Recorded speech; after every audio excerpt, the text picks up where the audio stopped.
Robert Thompson froze, coffee mug suspended halfway to his lips, as the massive German shepherd across the living room suddenly went rigid, eyes locked on his granddaughter. The dog they'd rescued from certain death just months ago wasn't acting like a pet anymore. Max's low growl transformed into a desperate whine as he pressed his muzzle against Sarah's knee, then looked up at Robert with eyes that seemed impossibly human. Margaret dropped her knitting needles, the clatter breaking the morning quiet as she rushed to the child's side. "He's been doing this for 3 days now," Margaret whispered, her fingers trembling as they brushed Sarah's hair, the same chestnut color her mother had before the accident took her. "Get the phone," Robert commanded, his Vietnam-hardened resolve cracking. "Call Dr. Wilson."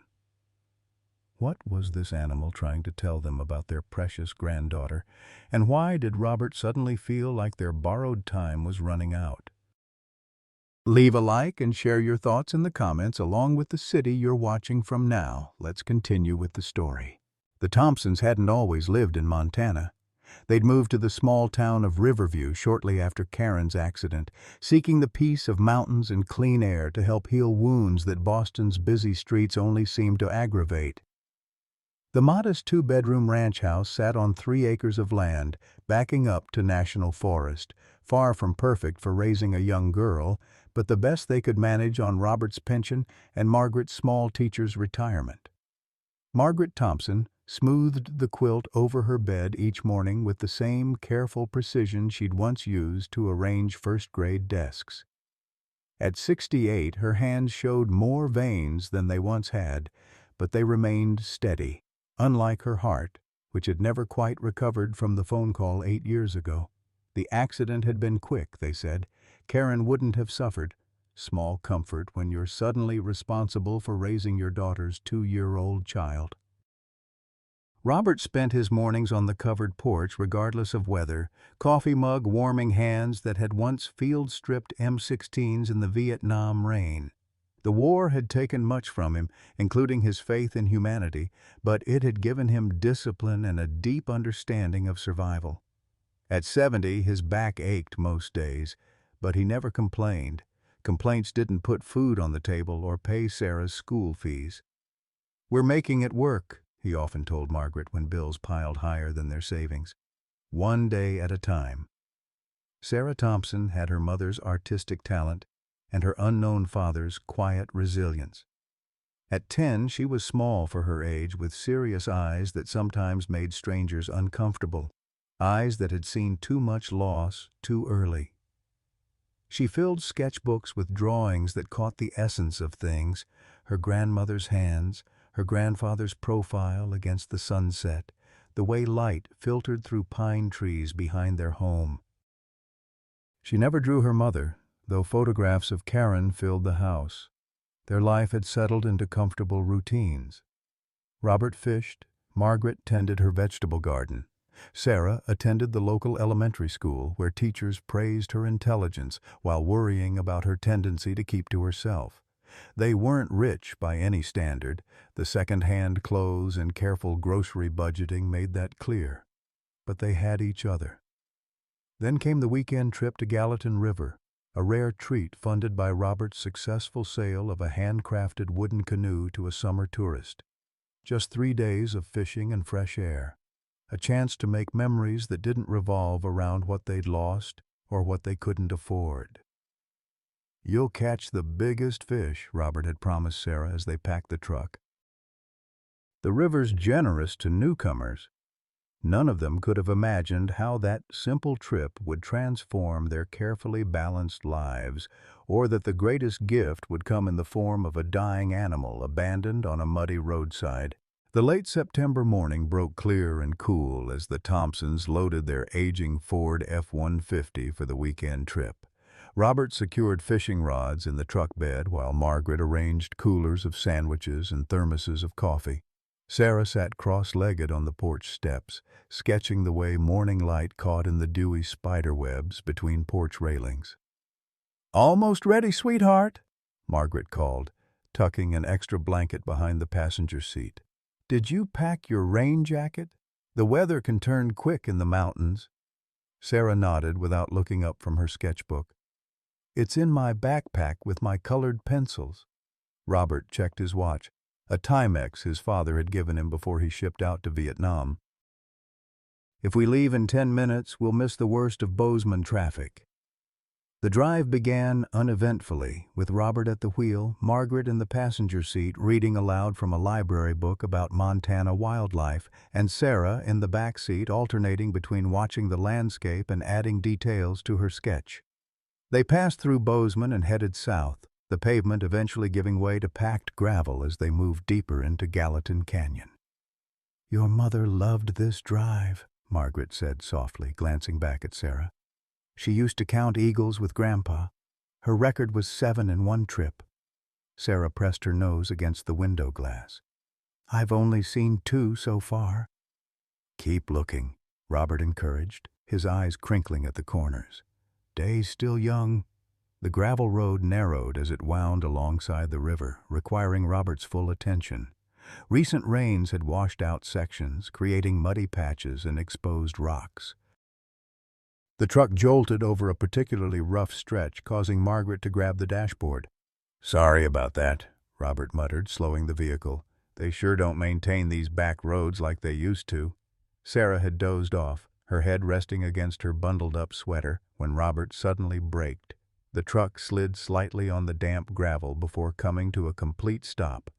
Margaret jolted forward, her hand instinctively reaching back toward Sarah.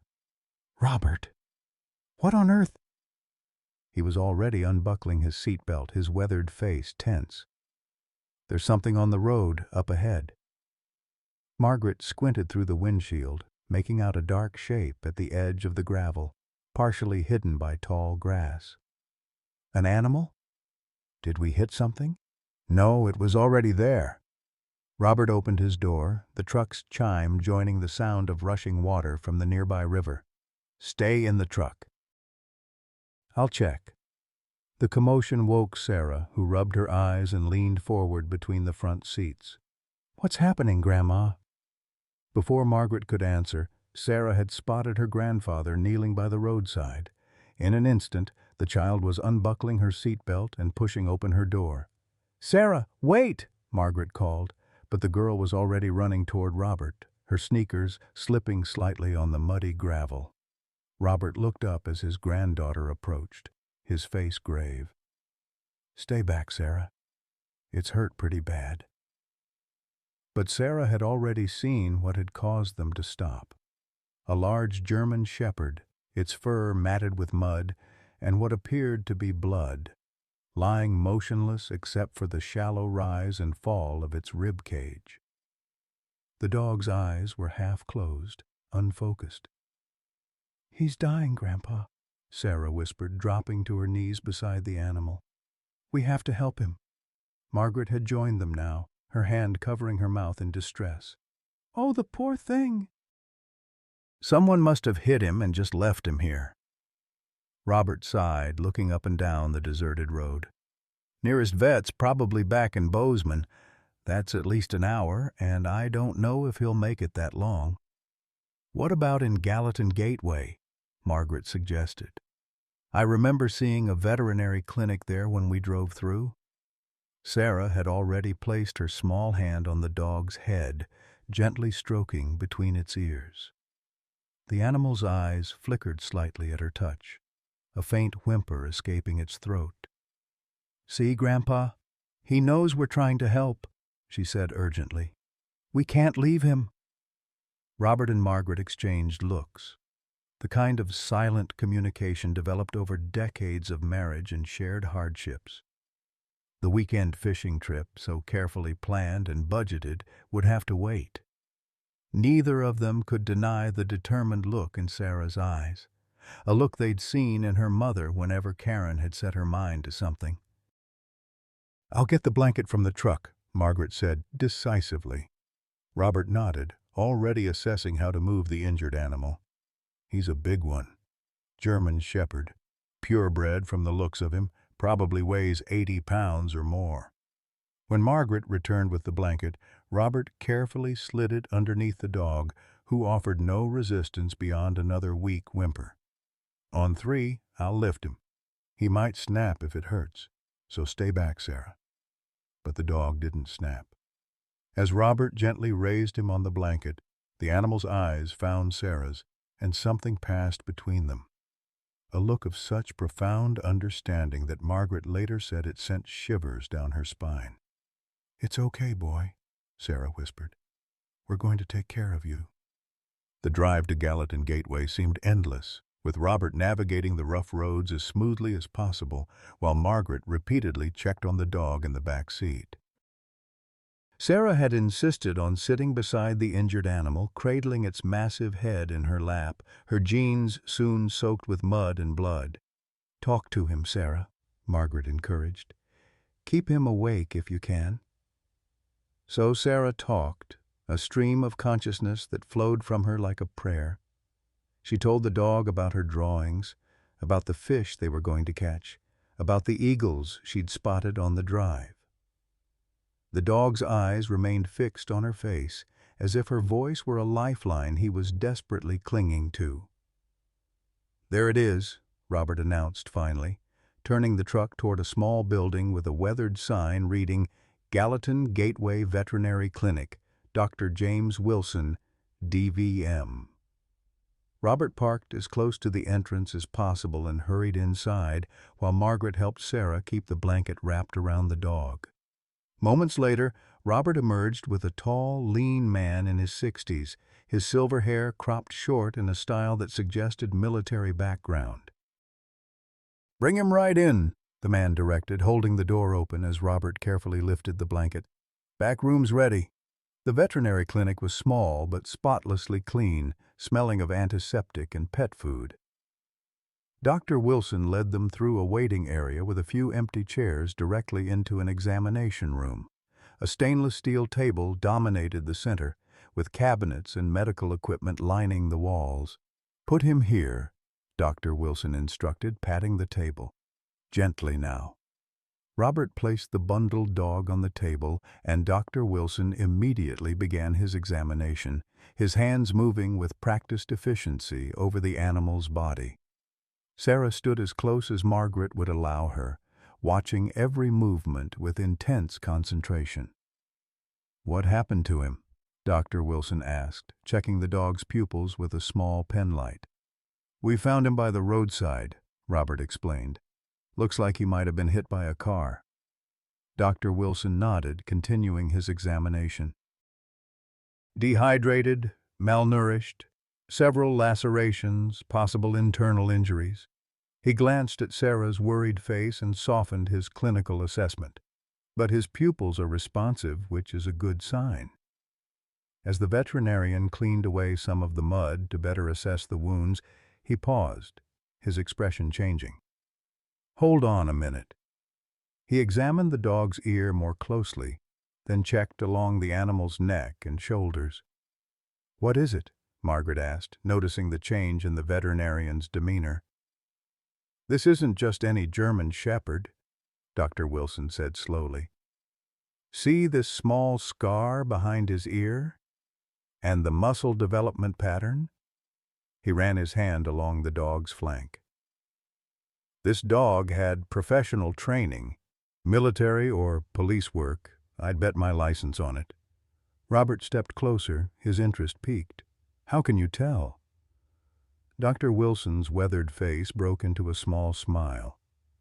20 years in the Army Veterinary Corps before I settled here. Worked with military dogs for most of that time. This one had extensive training, expensive training. Someone invested a lot in him." "Then why was he abandoned on a road?" Margaret asked, unconsciously placing a protective hand on Sarah's shoulder. Dr. Wilson shook his head. "That's the question, isn't it? No collar, no tags, no microchip that I can feel." He returned to his examination. "Let me get him stabilized, then we can worry about where he came from." For the next hour, the Thompsons waited in the small reception area while Dr. Wilson worked. Sarah sat perfectly still, her sketchbook open but untouched on her lap. Robert paced, occasionally glancing at his watch and calculating the likelihood of salvaging any part of their planned weekend. Margaret leafed through outdated magazines without absorbing a word. Finally, Dr. Wilson emerged, wiping his hands on a towel. "He's stable for now. I've cleaned his wounds, started antibiotics, and given him fluids. The next 24 hours will be critical." "Will he make it?" Sarah asked, her voice small but steady. Dr. Wilson looked directly at her, respecting her question enough not to sugarcoat his answer. "I can't promise that, young lady. He's in rough shape, but he's a fighter, I can tell you that much." "What happens now?" Robert asked practically. "We were heading to Gallatin River for the weekend, but—" Dr. Wilson considered this. "I can keep him here, monitor him overnight. The clinic's closed tomorrow, Sunday, but I live upstairs, so I'll check on him regularly." "Can we come back to see him?" Sarah asked. "Sarah, honey, that would mean changing all our plans," Margaret began gently. But Sarah turned to her grandparents with the expression they'd rarely seen, a determination that transformed her usually gentle features into something fierce. "I'm not leaving him, Grandma. He needs us." Robert sighed, running a hand through his thinning hair. "The campsite will still be there another weekend." Dr. Wilson watched this exchange with interest. "There's a decent motel just down the road. Not fancy, but clean. You could stay there tonight, check on the dog tomorrow morning. By then, I'll have a better idea of his chances." Margaret nodded slowly, recognizing the inevitable reshaping of their weekend plans. "I suppose that makes sense." "Does he have a name?" Sarah asked suddenly. "The dog, I mean." Dr. Wilson shook his head. "Not that I know of. What would you call him?" Sarah thought for a moment, then said with certainty, "Max. His name is Max." "Max," Dr. Wilson repeated, nodding as if approving the choice. "Strong name for a strong dog." He handed Robert a card with his cell phone number. "Call me if you have questions. Otherwise, come by around 9 tomorrow morning." As they left the clinic, Sarah looked back at the building. "He'll be okay, won't he, Grandpa?" Robert placed a hand on her shoulder, not wanting to offer false hope but unwilling to crush her spirits. "Dr. Wilson seems to know what he's doing, and Max looks like a fighter." In the motel that night, Sarah barely touched her dinner from the nearby diner. Instead, she filled page after page of her sketchbook with drawings of Max. Not as they had found him, broken and muddy by the roadside, but as she imagined he would be when healed, strong, alert, noble. Margaret watched her granddaughter's absorption with a mixture of concern and wonder. "You've really taken to that dog, haven't you?" Sarah nodded without looking up from her drawing. "He was waiting for us, Grandma, on that road. He needs us." Later, as Sarah slept, Robert and Margaret sat at the small table by the motel window, speaking in hushed tones. "What are we going to do if the dog survives?" Margaret asked. "We can barely afford to feed ourselves some months." Robert sighed, the weight of their financial reality never far from his mind. "I don't know, but I haven't seen her connect with anything like this since—" He didn't need to finish the sentence. "Since her mother died, hung unspoken between them." "Perhaps," Margaret said slowly, "this is one of those times when we need to have a little faith." Robert squeezed her hand. This woman who had stood beside him through war nightmares, their daughter's death, and the unexpected challenge of raising a grandchild in their retirement years. A little faith it is, then.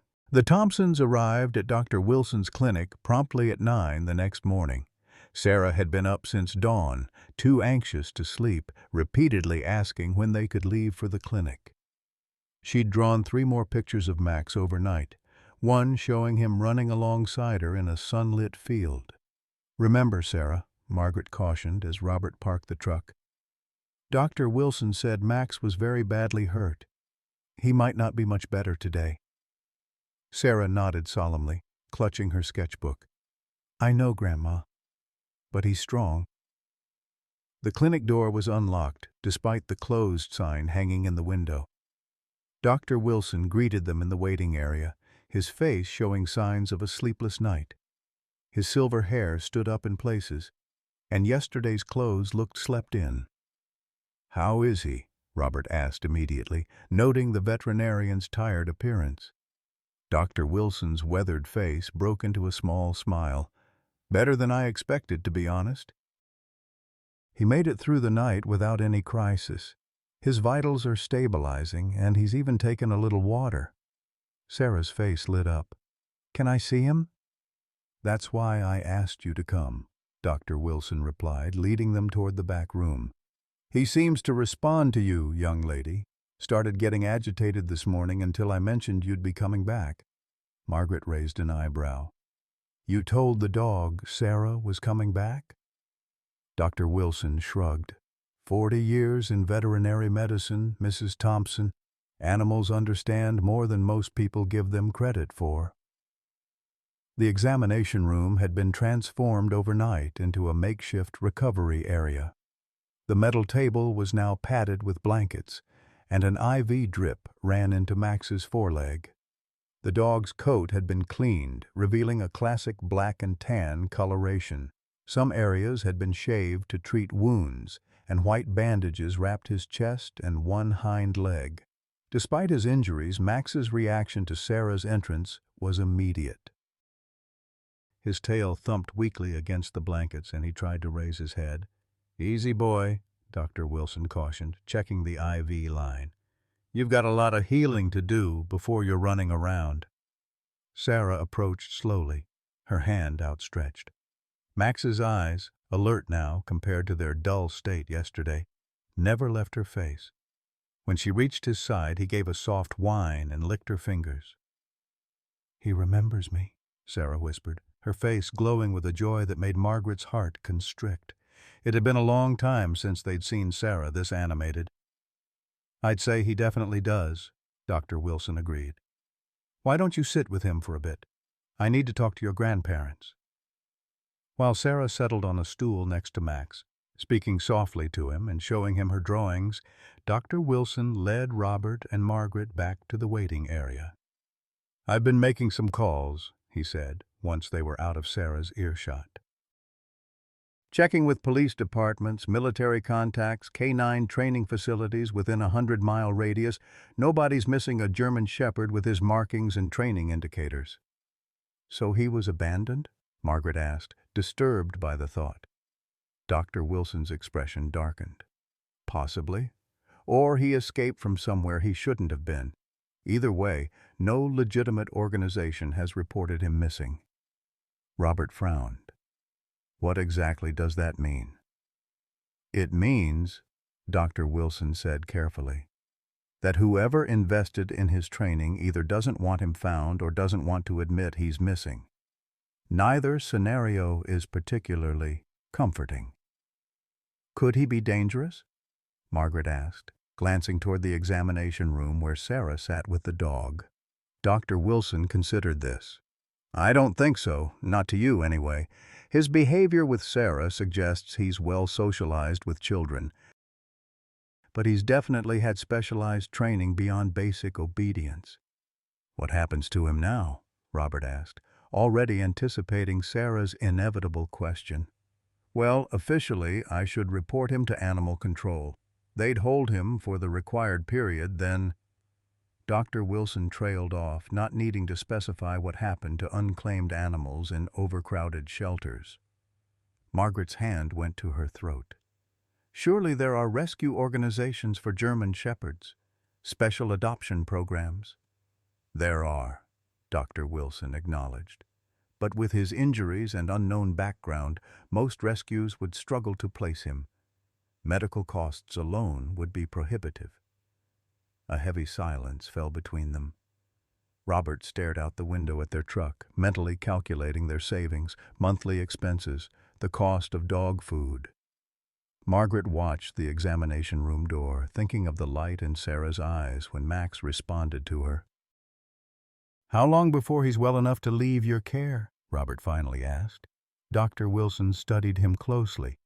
"You're not seriously considering—" "I'm considering all options," Robert interrupted. "Just give me a timeline." "Minimum of 3 days before I'd feel comfortable releasing him," Dr. Wilson replied. "He needs antibiotics, wound care, monitoring for internal injuries. After that, he'd need restricted activity for at least 2 weeks, then physical therapy of sorts to rebuild strength." Robert nodded, processing this information. "And the cost for those 3 days of care?"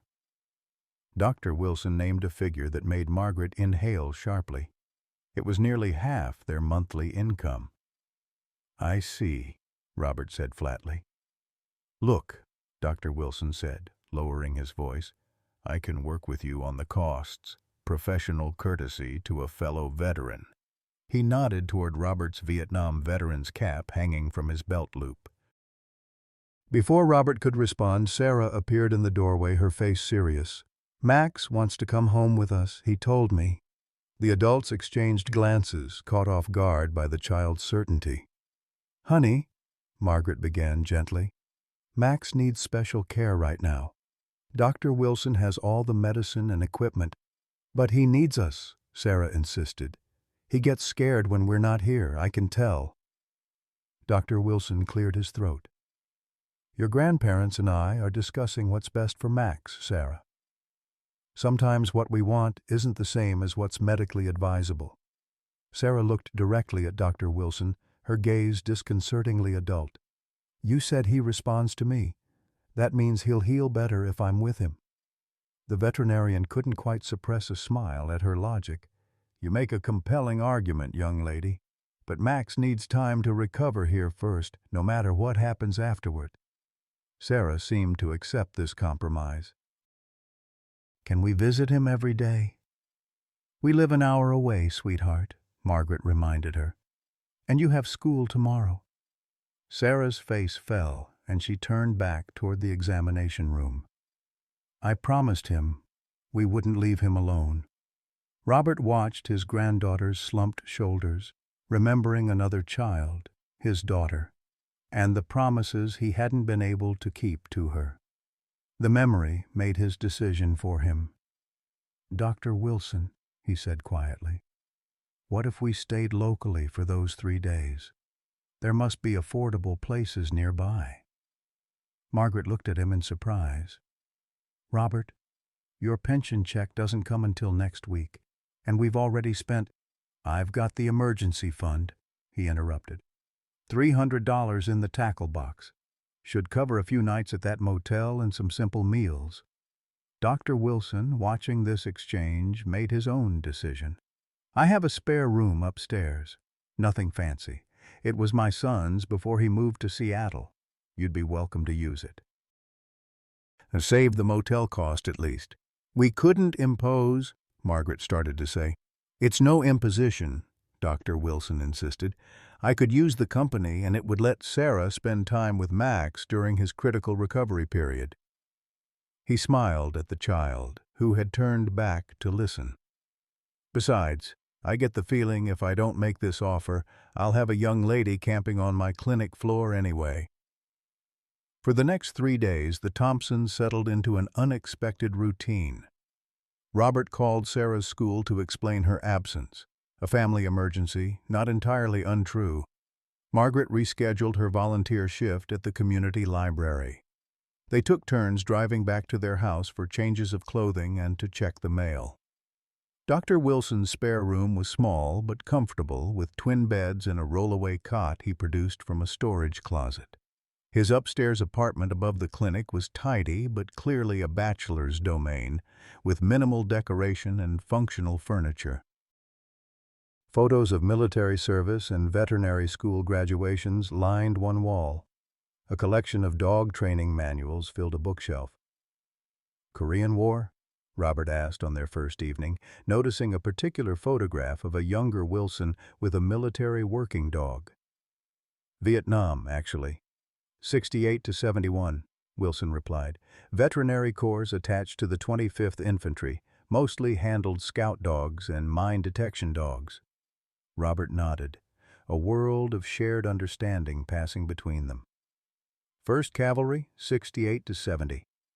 Had a scout dog named Duke who saved my unit more times than I can count." "Then you understand these animals," Wilson said, gesturing toward the clinic below where Max rested. "What they're capable of, the bonds they form."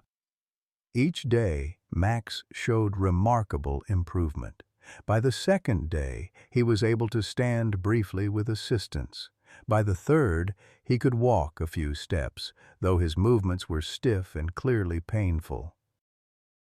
Throughout his recovery, Sarah remained his constant companion, reading to him from school books Margaret had brought from home, showing him her latest drawings, telling him stories about their house and the woods behind it.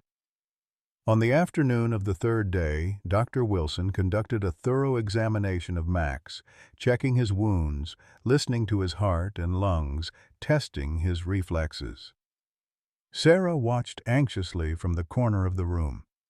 "Well?" Robert asked when Wilson straightened up.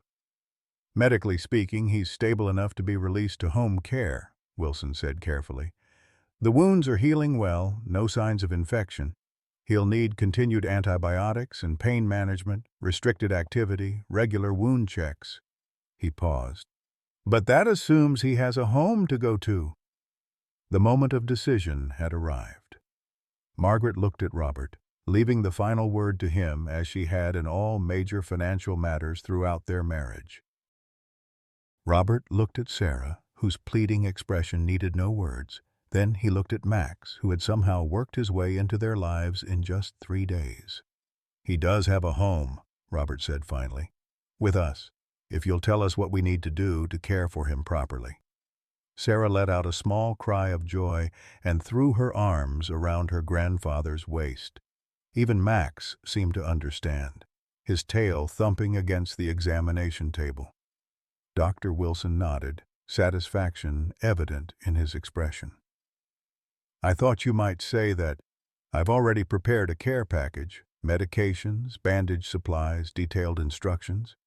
He hesitated, then added, "And I've spoken with a buddy who runs a pet supply store in Bozeman. He's donating a proper dog bed, food, and basic supplies. Should be waiting at your house when you get home." "We can't accept charity," Robert began stiffly. "It's not charity," Wilson countered. "It's what neighbors do. Besides, I've got a vested interest in Max's recovery now. Professional pride, you might say." The journey home that afternoon was markedly different from their trip 3 days earlier. The fishing gear remained untouched in the truck bed. The weekend plans had evaporated. Yet there was a sense of purpose, of rightness, that none of them had anticipated. Max lay across the back seat, his head resting on Sarah's lap. He watched the passing landscape with alert interest, occasionally turning to lick Sarah's hand as if reassuring her of his presence. "What do you think, Margaret?" Robert asked quietly, glancing at his wife in the passenger seat. "Did we just make the most foolish decision of our retirement years?" Margaret watched her granddaughter in the rearview mirror, noting the peaceful expression that had replaced the solemn mask Sarah so often wore. "Maybe," she admitted. "But sometimes the foolish decisions are the right ones." They arrived home as dusk was settling, the familiar outline of their modest house a welcome sight after the unexpected detour their lives had taken. True to Dr. Wilson's word, a large box sat on their porch, Max written on the side in black marker. Robert helped Max from the truck, supporting the dog's weight as he navigated the porch steps. Though still weak, Max paused at the threshold of the house, his posture suddenly alert, head high. "It's okay, boy," Sarah encouraged. "This is your home now." Max entered cautiously, his nose working overtime, taking in every scent of the unfamiliar environment. He moved from room to room with purpose despite his injuries, as if conducting a methodical inspection. "What's he doing?" Margaret asked, watching the dog's deliberate progress. "Securing the perimeter," Robert replied, recognizing the behavior from his military days. "He's checking for threats, creating a mental map." It's what he was trained to do. When Max had completed his circuit of the house, he returned to Sarah's side and sat, looking up at her with what could only be described as satisfaction. The message was clear: territory secured, family safe. That night, despite the new dog bed placed in the living room, Max made his way to Sarah's bedroom door and settled outside it, his body blocking the entrance. No amount of coaxing would move him to a more comfortable location. "Let him be," Robert finally said. "He's chosen his post." As they prepared for bed, Margaret found Robert standing at their bedroom window, looking out at the moonlit yard. "Second thoughts?" she asked softly. "No," he replied, surprising himself with the certainty in his voice. "But I can't help wondering why we were the ones to find him. Of all the cars that must travel that road." Margaret slipped her arm through his, leaning her head against his shoulder. "Maybe he was waiting for us." "For Sarah."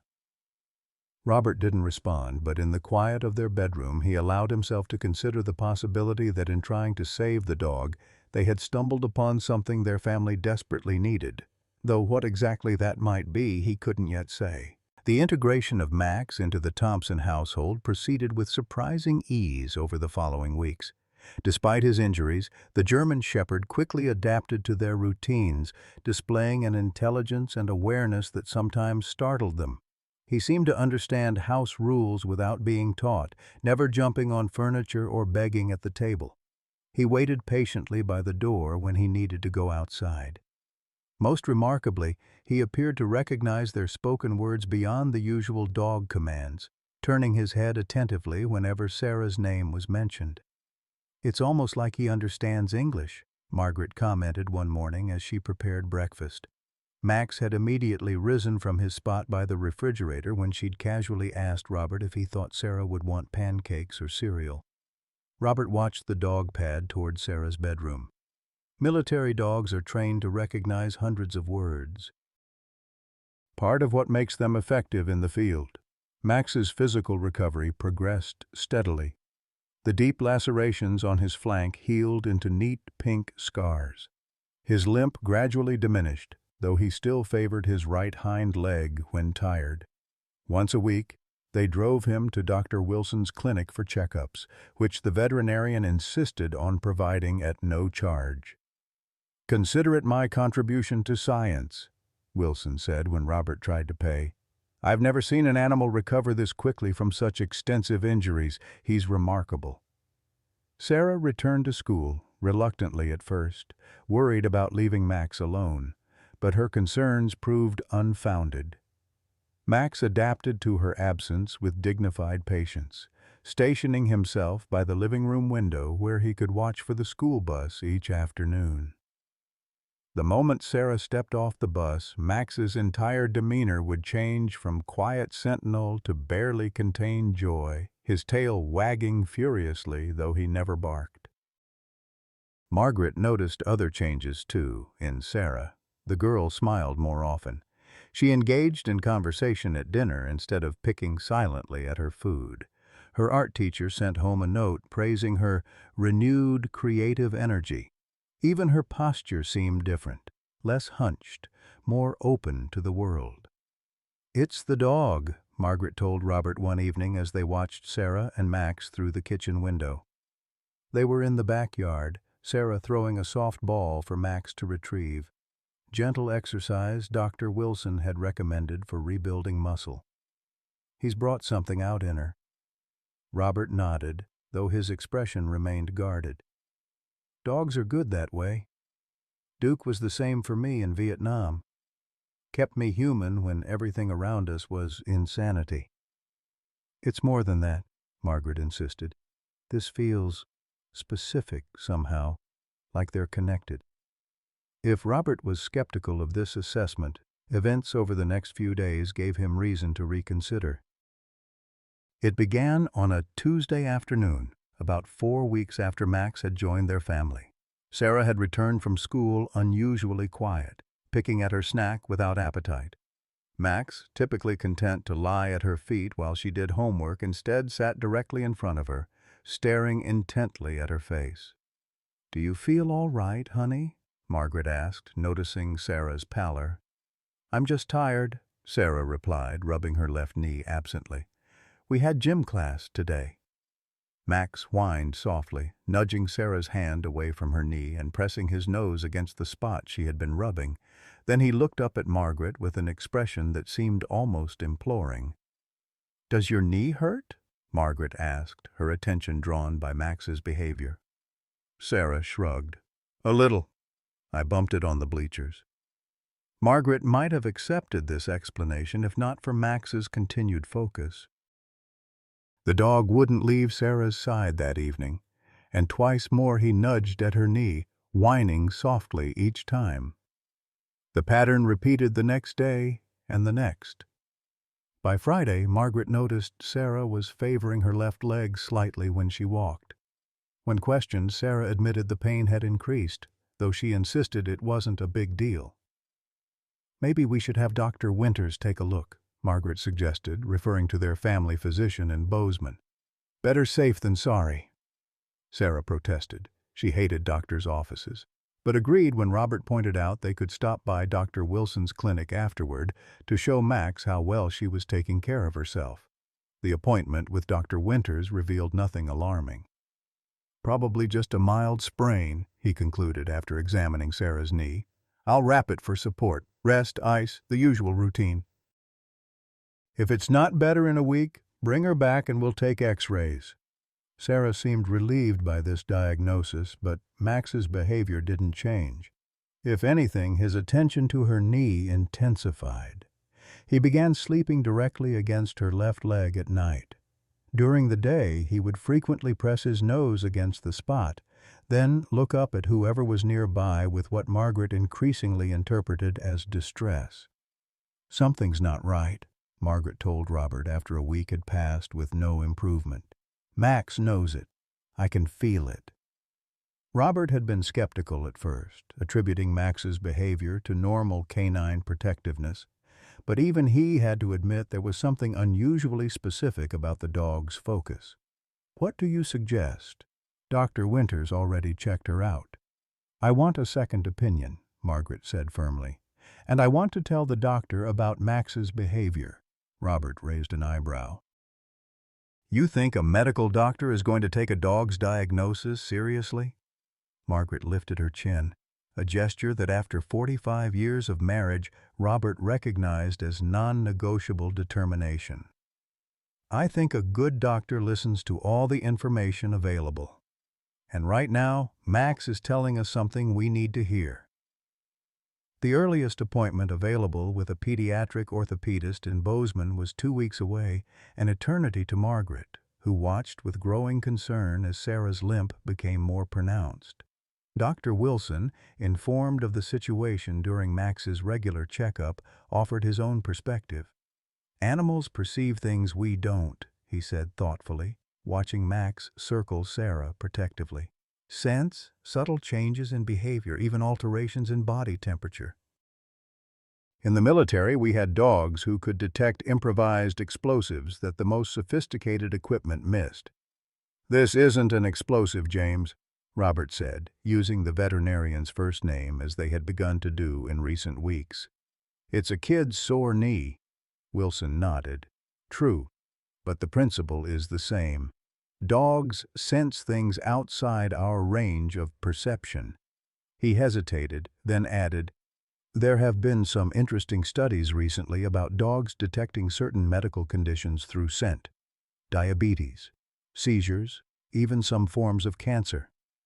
Margaret's hand flew to her throat. "Cancer? Surely you're not suggesting—" "I'm not suggesting anything specific," Wilson said quickly. "I'm just saying Max's behavior shouldn't be dismissed. It might be worth pushing for earlier testing." Armed with this perspective, Margaret called the orthopedist's office daily until a cancellation opened a slot the following week. By then, Sarah was in enough discomfort that she didn't protest the appointment. Max, sensing their departure that morning, became so agitated that Robert finally relented and allowed him to come along, securing him in the truck bed with his leash tethered to a cargo hook. "He's a service dog in training.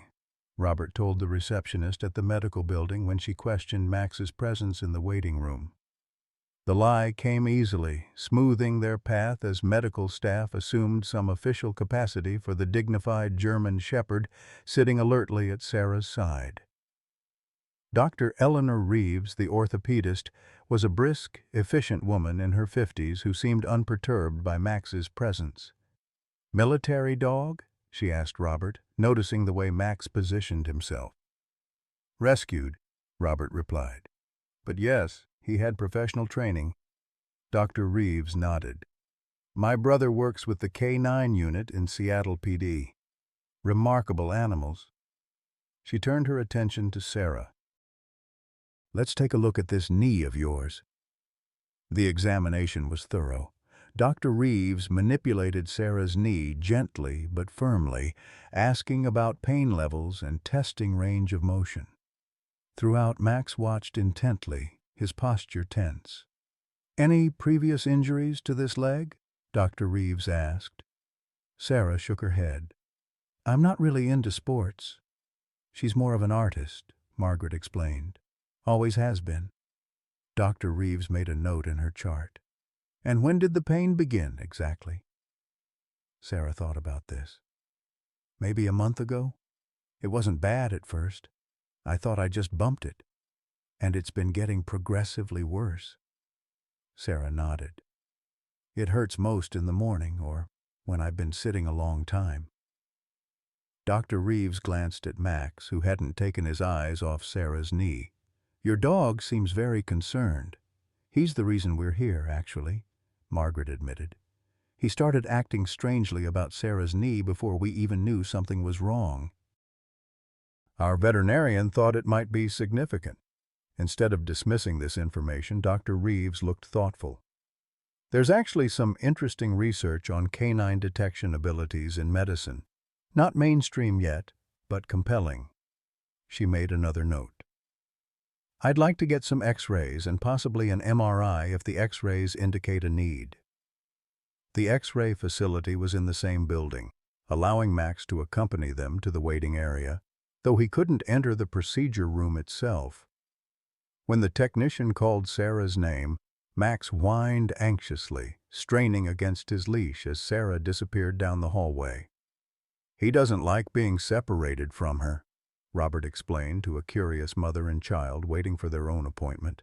"Service dogs are like that," the woman replied knowingly. "My nephew has one for his seizures. That dog can tell 10 minutes before an episode's coming on." The X-rays took less than 15 minutes, but it felt much longer with Max's restless pacing. When Sarah returned, his relief was palpable, his entire body wiggling with joy as he pressed against her legs. "Easy, boy," she murmured, wincing slightly. Still sore. They were directed back to an examination room to wait for Dr. Reeves. Robert checked his watch, calculating how much work time he was missing at the hardware store where he'd taken a part-time job to supplement his pension. Margaret sat perfectly straight in her chair, hands clasped tightly in her lap, her standard posture when anxious, but trying not to show it.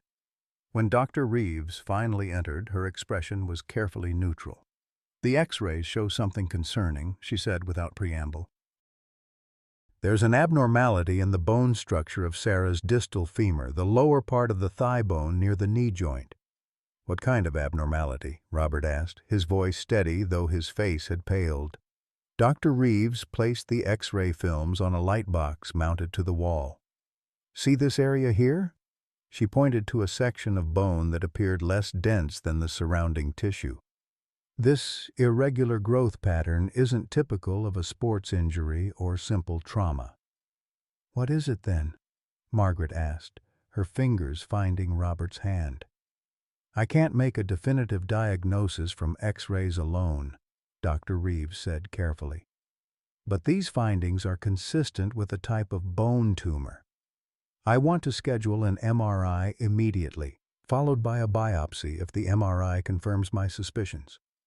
The room seemed to tilt slightly. Margaret felt a rushing in her ears, barely registering Sarah's small voice asking, "A tumor? Like cancer?" "Doctor." Reeves knelt to Sarah's eye level, her clinical demeanor softening. "We don't know that yet. There are many types of bone tumors, and many of them are benign, not cancerous. The MRI will tell us more." Throughout this exchange, Max had positioned himself against Sarah's chair, his body pressed to her legs, his eyes never leaving Dr. Reeves's face, as if he understood every word. "Your dog," Dr. Reeves said, nodding toward Max, "may have detected this long before conventional symptoms appeared. There's growing evidence that dogs can smell biochemical changes associated with certain diseases, including some cancers. If that's what happened here, his alerting behavior may have led to much earlier detection than we would otherwise have had." The next 72 hours passed in a blur of medical appointments, insurance calls, and barely contained fear. The MRI was scheduled through a cancellation the very next day, a small mercy in a situation suddenly devoid of mercies. Sarah, initially stunned by the news, retreated into a quiet stoicism that worried Margaret more than tears would have. Only with Max did she show any emotion, burying her face in his fur at night, whispering things the adults couldn't hear. The MRI results came back with devastating clarity. "Osteosarcoma," Dr. Reeves confirmed in a hastily arranged conference call, her voice gentle but direct. "A malignant bone tumor. But," she added quickly, "it appears to be in the early stages, localized to the distal femur with no obvious metastasis." "What does that mean for treatment?" Robert asked, his military background asserting itself in crisis, focusing on actionable information rather than emotion. "Surgery to remove the tumor, followed by chemotherapy," Dr. Reeves replied. "In cases caught this early, the prognosis is generally good, 70 to 80% 5-year survival rate. But I want to refer Sarah to a pediatric oncologist in Billings. They have the most experienced team in the state." After the call ended, Margaret and Robert sat at the kitchen table, the enormity of what lay ahead settling over them. Sarah was in her room with Max, working on a new drawing, her way of processing they'd learned long ago. "How are we going to afford this?" Margaret whispered, giving voice to the question that had been shadowing the medical discussions. Their insurance would cover a portion, but with high deductibles and co-pays, the financial burden would be crushing. Robert took her hand, his weathered fingers tight around hers. "We'll find a way. I can pick up more shifts at the hardware store. Maybe sell the fishing boat." "That boat was your father's," Margaret protested. "It's just a thing," Robert said firmly. "Sarah is everything." Later that evening, as Sarah prepared for bed, Max exhibited a new behavior. Instead of focusing exclusively on her knee, he began nudging at her ribs, then her back, whining softly. "What is it, boy?" Sarah asked, patting his head. "I'm okay, really." But Max's persistence caught Margaret's attention. "Does it hurt where he's nudging, Sarah?" Sarah shook her head. "No, he's just being weird." Margaret made a mental note to mention this to Dr. Reeves. If Max had somehow detected the knee tumor before conventional medicine identified it, his new behavior couldn't be ignored. Dr. Wilson dropped by the house the following day, ostensibly to check on Max's recovery, but clearly concerned about Sarah as well. News traveled quickly in small communities. Margaret described Max's new behavior while Robert took Sarah to the backyard to check on her vegetable garden, a distraction technique. "Has she had a full body scan?" Wilson asked immediately. "Just the knee MRI," Margaret replied. "The oncology appointment in Billings is next week. They'll do more comprehensive testing then." Wilson's expression grew troubled. "I'd push for a full workup sooner." "If Max is alerting to other areas, you think the cancer has spread?" Margaret asked, her voice barely audible. "I think," Wilson said carefully, "that I would trust that dog's nose over most diagnostic equipment. In the military, we had a saying, when the dog alerts, you pay attention. It didn't matter if we couldn't see or hear what they did, their senses operate on a different level. That night, Margaret called Dr. Reeves at home, a number the physician had provided for emergencies only. She described Max's new behavior, half expecting to be dismissed as an over-anxious grandmother. Instead, Dr. Reeves listened intently. "I'll call Billings first thing tomorrow," she promised. "We'll get Sarah in for a full-body scan this week. Better to be thorough." 3 days later, Sarah underwent a complete PET scan at the Billings Clinic, with Max permitted to wait in a private consultation room due to Dr. Reeves's intervention. When the results came back, they confirmed what Max had somehow already known. A small secondary tumor had formed in Sarah's lower spine, a metastasis that conventional testing might not have detected for months.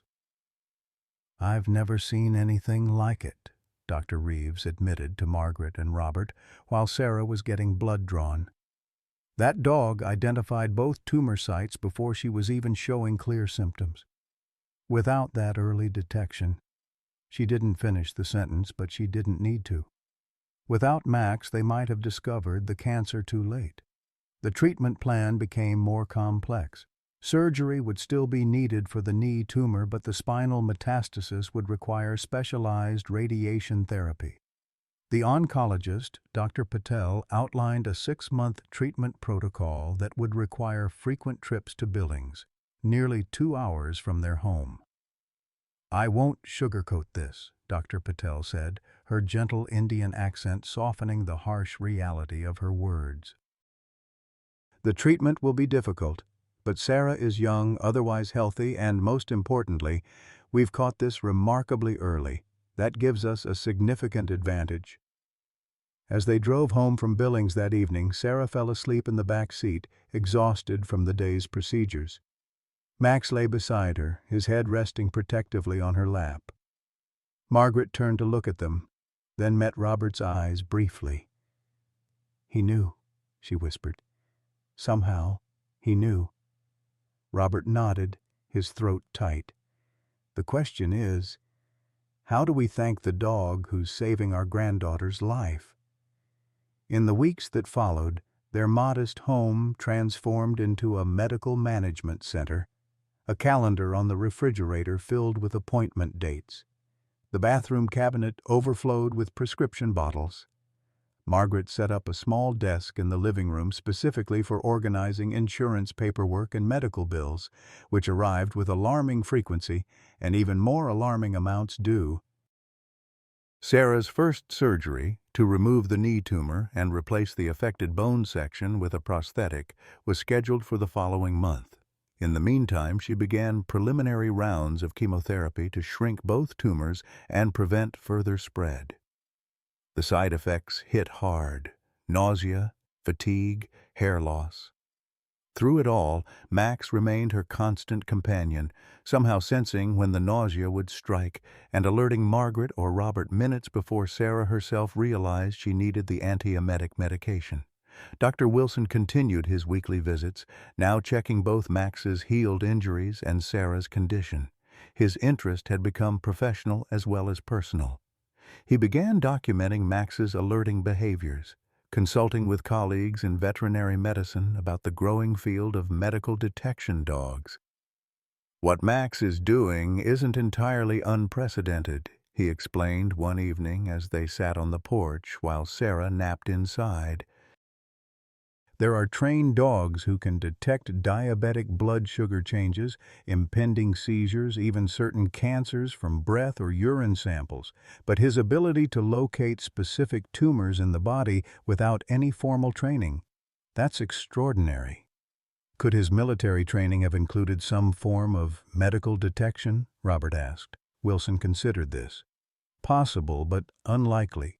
Military dogs are typically trained for very specific tasks: tracking, explosives detection, patrol. Medical detection is a relatively new field." He paused. "I have some contacts still active in military K-9 programs. I could make some inquiries about Max's background, see if any training records exist." "Do you think that would help Sarah's treatment?" Margaret asked. Maybe not directly, Wilson admitted, but understanding Max's training history might help explain his abilities. And that knowledge could potentially help others in the future. As Sarah's treatment progressed, word of Max's remarkable detection abilities spread through the medical community. Dr. Reeves wrote a case report for a medical journal.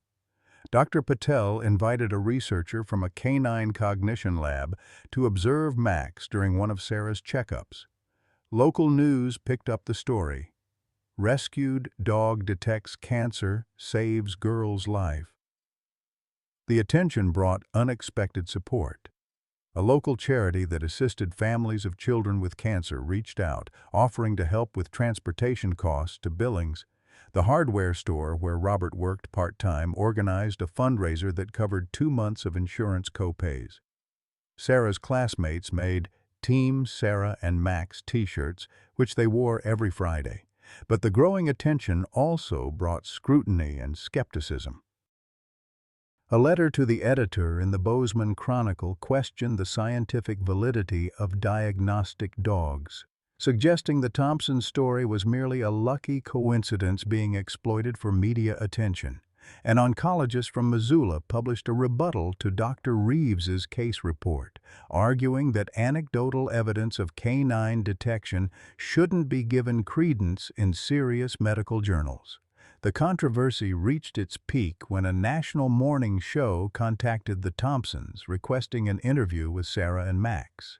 The producer described it as an inspirational story of the bond between a girl and her dog, but Robert recognized the potential for exploitation. "No," he said firmly when Margaret showed him the email. "Sarah isn't a sideshow attraction. Neither is Max. Their job right now is getting her well, not entertaining morning television audiences." Margaret agreed, though she wondered if sharing their story might help other families recognize similar alerting behaviors in their own pets. The publicity also raised uncomfortable questions about Max's past. If he had received specialized training, someone had invested considerable resources in him. Could that someone come forward to claim him? The thought of losing Max now was unbearable. He had become far more than a pet. He was Sarah's guardian, her comfort through the brutal treatments, perhaps even her lifesaver. The bond between them had grown so profound that medical staff in Billings had created a special exception to allow Max to accompany Sarah during her treatments, noting that her vital signs stabilized in his presence. As the date for Sarah's knee surgery approached, the financial reality of their situation became increasingly dire. Even with community support, the medical bills were overwhelming. Robert took on additional weekend work. Margaret sold her mother's silver service, an heirloom she'd preserved through numerous financial hardships in the past. They applied for every assistance program available, but the gaps remained daunting. "We might need to consider a second mortgage," Robert said one night after Sarah was asleep, spreading their finances across the kitchen table like a general surveying a battlefield. "On this house?" Margaret asked. "Robert, it's barely worth what we owe as it is." He rubbed his eyes, the fatigue of recent weeks etched in every line of his face. "I know, but what choice do we have?" The question hung in the air between them, unanswerable yet demanding an answer nonetheless. Outside, the Montana night spread vast and star-filled beyond their window. Inside, the quiet breathing of their granddaughter and her extraordinary dog continued, unaware of the battle being waged on their behalf. The morning of Sarah's surgery dawned clear and cold, with frost etching delicate patterns on the truck windows as Robert scraped them clean. Margaret had been up since 4, packing a small suitcase with Sarah's comfort items, her favorite pajamas, the well-worn stuffed rabbit she'd had since infancy, and a sketchbook with colored pencils. Sarah herself remained asleep, the pre-surgical medications having finally overcome her anxiety-induced insomnia around midnight. Max had not slept at all. The German shepherd had maintained a silent vigil outside Sarah's bedroom, his amber eyes tracking every movement as Margaret and Robert prepared for the 2-hour drive to Billings.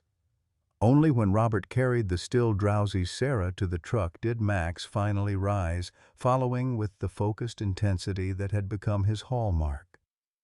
"He can't come to the hospital, Sarah," Margaret had explained gently the night before. "Doctor Wilson will take care of him while we're gone." Sarah had nodded, her face pale and drawn from weeks of preliminary chemotherapy. "He understands. I told him." Now, as Robert settled Sarah in the back seat, Max stood at attention beside the truck, his posture military straight despite the early hour. Dr. Wilson had arrived minutes earlier, his own truck idling in the driveway, ready to take Max back to the clinic where he would stay during Sarah's hospitalization. 3 days, maybe 4, Margaret told Wilson as she handed over Max's food and medications, the antibiotics he still required for his own healing wounds. "We'll call with updates." Wilson nodded, his expression grave. "She's in good hands. The surgical team at Billings Children's is excellent." "It's not just the surgery I'm worried about," Margaret confessed, her voice dropping so Sarah couldn't hear. "It's everything after. The bills keep coming, James." "I don't know how we're going to manage it all." Wilson squeezed her shoulder briefly. "One day at a time, Margaret. That's all any of us can do." The hardest moment came when they finally had to leave. Sarah rolled down her window, reaching out to Max, who stood on his hind legs to press his muzzle against her palm. "I'll be back soon, boy," she whispered. "You be good for Dr. Wilson." As Robert pulled the truck away, Margaret glanced in the side mirror to see Max straining against Wilson's grip, his eyes fixed on the departing vehicle with an intensity that brought tears to her eyes. "He'll be fine," Robert said, misinterpreting her emotion. "Wilson will take good care of him." Margaret nodded, unable to articulate that her tears weren't just for the dog, but for the extraordinary bond between child and animal that transcended explanation, a bond they were temporarily severing at the moment Sarah might need it most. The surgery lasted 7 hours, longer than anticipated due to the tumor's proximity to a major nerve bundle.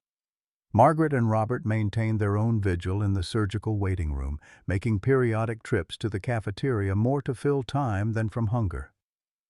Around hour 5, Dr. Patel emerged to update them.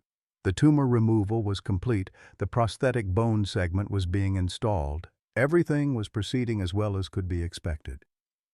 "She's strong," Dr. Patel assured them. "Her preliminary treatments shrunk the tumor significantly, making the extraction cleaner than we hoped." By the time Sarah was moved to recovery, twilight had settled over Billings, the city lights blinking on as darkness descended. Margaret was allowed to sit with her while Robert spoke with the surgical team about post-operative care. Sarah's small form, dwarfed by the hospital bed and monitoring equipment, seemed impossibly fragile. "Max," she murmured as the anesthesia began to wear off, her eyes still closed. "Where's Max?" "He's with Dr. Wilson, remember?" Margaret soothed, stroking Sarah's forehead. "You'll see him in a few days." Sarah's eyes fluttered open briefly, confusion clouding them. "But he needs to check. He needs to make sure." "Make sure of what, honey?" Margaret asked. But Sarah had already drifted back to sleep, the pain medications pulling her under before she could answer. Back in Riverview, Max refused food. Dr. Wilson, concerned by this development, tried every inducement, mixing kibble with canned food, adding chicken broth, even offering bits of cheese, which had become Max's favorite treat. The dog acknowledged these efforts with a polite but disinterested sniff before returning to his position by the clinic's front door, his gaze fixed on the parking lot as if willing the Thompsons' truck to appear. "I've seen this before," Wilson told his receptionist. Military dogs develop intense bonds with their handlers. When separated, some refuse to eat until reunited. By the second day of Sarah's hospitalization, Wilson's concern had deepened. Max had taken only minimal water and no food, his alertness beginning to flag from self-imposed fasting. After his morning appointments, Wilson made a decision. He canceled his afternoon schedule and loaded Max into his truck. "Where are you going?" his receptionist asked. "Billings," Wilson replied simply. "This dog needs his girl." The drive to Billings Children's Hospital took just under 2 hours, during which Max sat perfectly still in the passenger seat, as if understanding the purpose of their journey. Wilson had called ahead to Dr. Patel, explaining the situation. She, having witnessed Max's extraordinary connection with Sarah, had arranged special permission, a highly unusual concession that required approval from the hospital administrator and infection control team. 10 minutes in the courtyard only, she had stipulated. Sarah is still at high risk for infection post-surgery. When Wilson arrived with Max, Robert was waiting at the hospital's service entrance. The relief on his face spoke volumes. "Thank God you came," he said, leading them through a back corridor to avoid main patient areas. "Sarah's been asking for him constantly. Her pain levels are through the roof, and she's convinced Max needs to check her surgery." The hospital courtyard was small but pleasant, with concrete benches surrounding a central fountain. Sarah was already there, wheeled out in her bed by a nurse and an orderly, bundled against the October chill. Her face, pale and drawn from pain and medication, transformed the instant she saw Max. "You came," she whispered, as Wilson led the German Shepherd to her bedside. Max's reaction was equally dramatic. His entire body quivered with barely contained emotion as he gently sniffed Sarah's hand, then looked questioningly at Wilson. "It's okay, boy," Wilson said softly. "Go ahead." With delicate precision that belied his size, Max raised his front paws to the edge of Sarah's bed and methodically sniffed along her body, paying particular attention to her heavily bandaged knee. Then, to everyone's surprise, he shifted his focus to her lower back, the location of the secondary tumor being treated with radiation. "He's checking," Sarah explained to the astonished nurse, "making sure they got it all." After completing his inspection, Max gave a soft whine and gently licked Sarah's hand. The message seemed clear, even to the medical staff observing, something wasn't right. Dr. Patel, who had come down to witness the reunion, moved forward with professional interest. "Sarah, is your back hurting?" Sarah nodded. "Since the surgery. I didn't want to complain, doctor." Patel made a note on her tablet. "I'd like to order an additional scan of your spine. Sometimes surgery can shift fluid pressures, causing complications we need to address."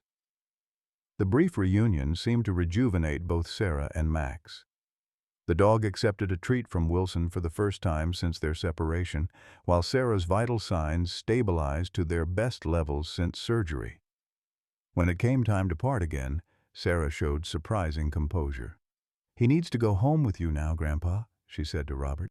"He's done his job here."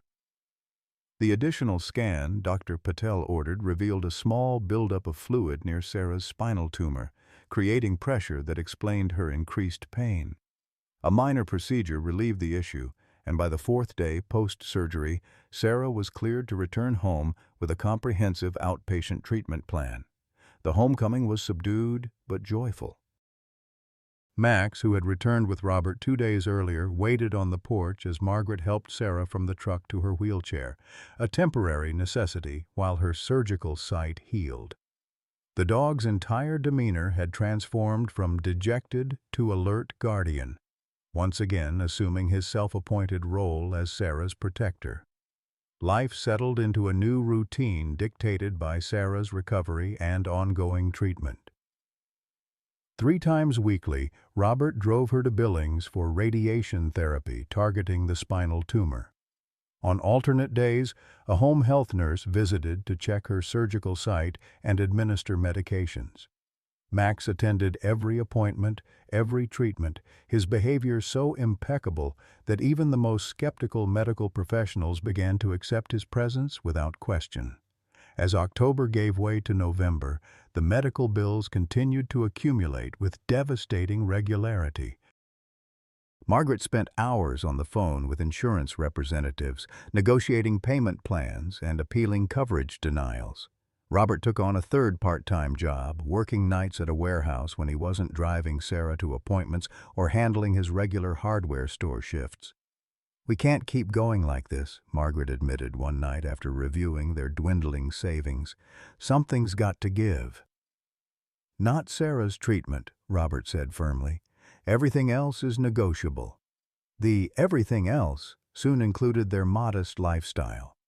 They turned the thermostat down to 65 degrees to save on heating costs. Margaret learned to make meals stretch with beans and rice. Robert sold his fishing gear piece by piece on online marketplaces. They declined all social invitations that might incur even minor expenses. Dr. Wilson, witnessing their struggle during his regular visits to check on Max and Sarah, finally broached a sensitive subject one evening as they sat on the porch. Sarah was asleep inside, exhausted from her latest treatment, with Max maintaining his customary position outside her door. "There's been some interest in Max from the medical research community," Wilson said carefully, "specifically in his ability to detect cancer." Robert looked up sharply. "What kind of interest?" "A research program at University of Pennsylvania has been studying cancer detection dogs for years.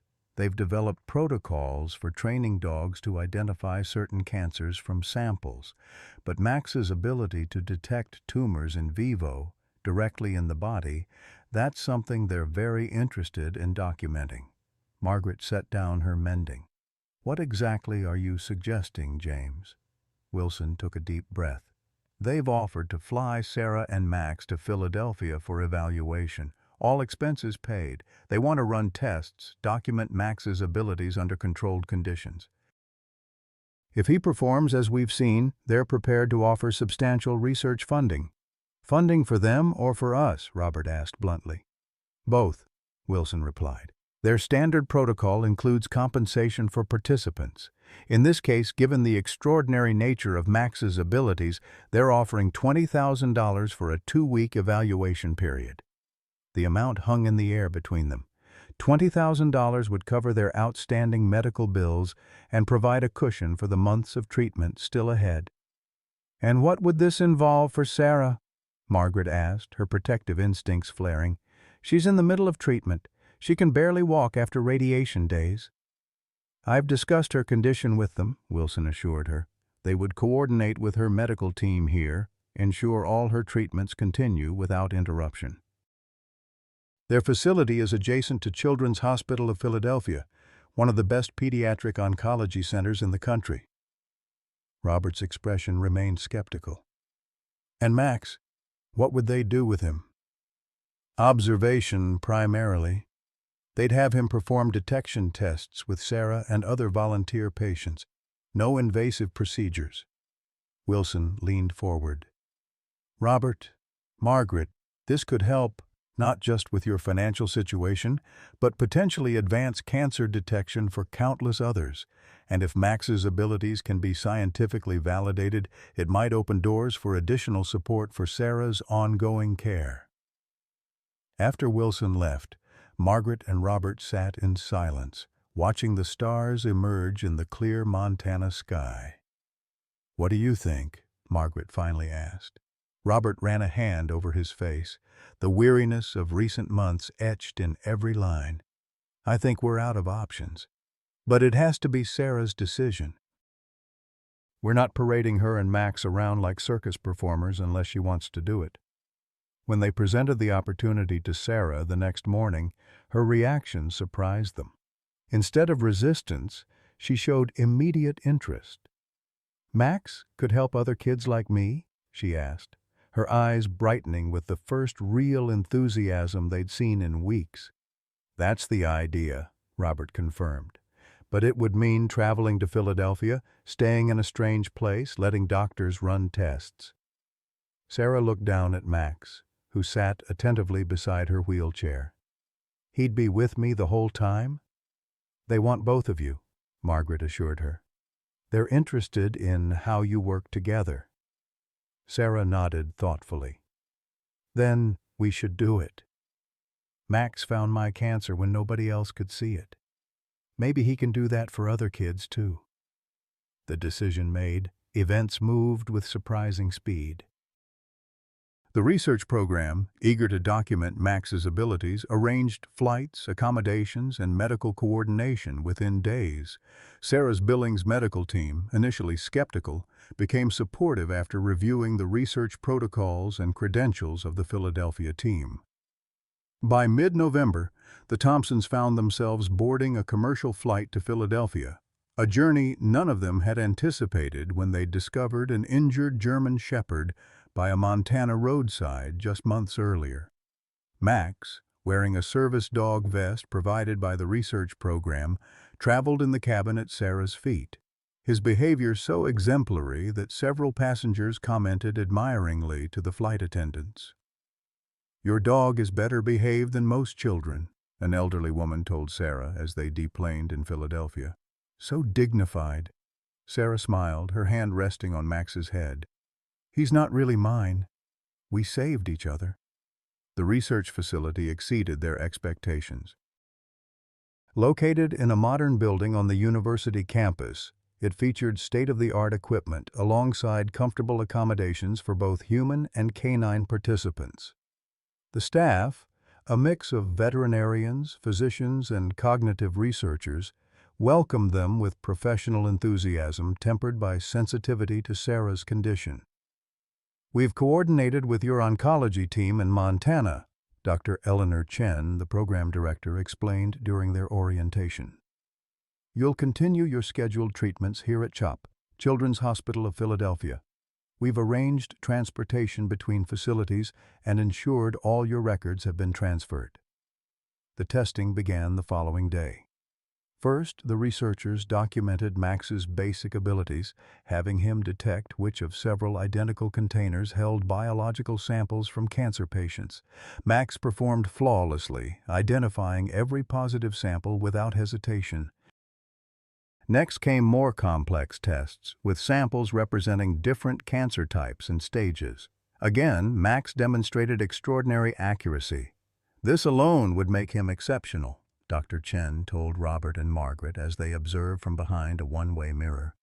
"Most detection dogs require months of specialized training to achieve this level of performance. Max appears to have an innate ability." But the most compelling demonstrations came when Max worked directly with patients. With proper consents in place, the researchers brought in volunteer patients with known cancers in various locations. Max systematically examined each person, alerting with his characteristic behavior, a fixed stare followed by gentle pressure with his nose at the precise locations of confirmed tumors. "It's uncanny," one oncologist commented after witnessing Max correctly identify a pancreatic tumor that had only been detected through advanced imaging. The dog is essentially performing a full-body scan without radiation or invasive procedures. As the tests progressed, Sarah's own health began to show unexpected improvement. The Philadelphia oncology team, reviewing her case with fresh perspectives, suggested modifications to her treatment protocol. The radiation therapy was adjusted to target her spinal tumor more precisely while reducing collateral tissue damage. A nutritional specialist developed a diet plan to combat her treatment-related weight loss. "She's responding remarkably well," Dr. Patel acknowledged during a video conference with the Philadelphia team midway through their stay. "Her blood markers are improving faster than projected." Whether from the refined treatment protocols, the engagement with the research project, or simply the change of environment, Sarah's energy levels increased noticeably. She began using crutches instead of the wheelchair for short distances. Her appetite improved. The shadows beneath her eyes lightened. Max, too, seemed energized by their new circumstances. The research team, recognizing his extraordinary abilities, treated him with a respect that bordered on reverence. He was given breaks between testing sessions, premium food, regular exercise with professional handlers who understood his military-type training.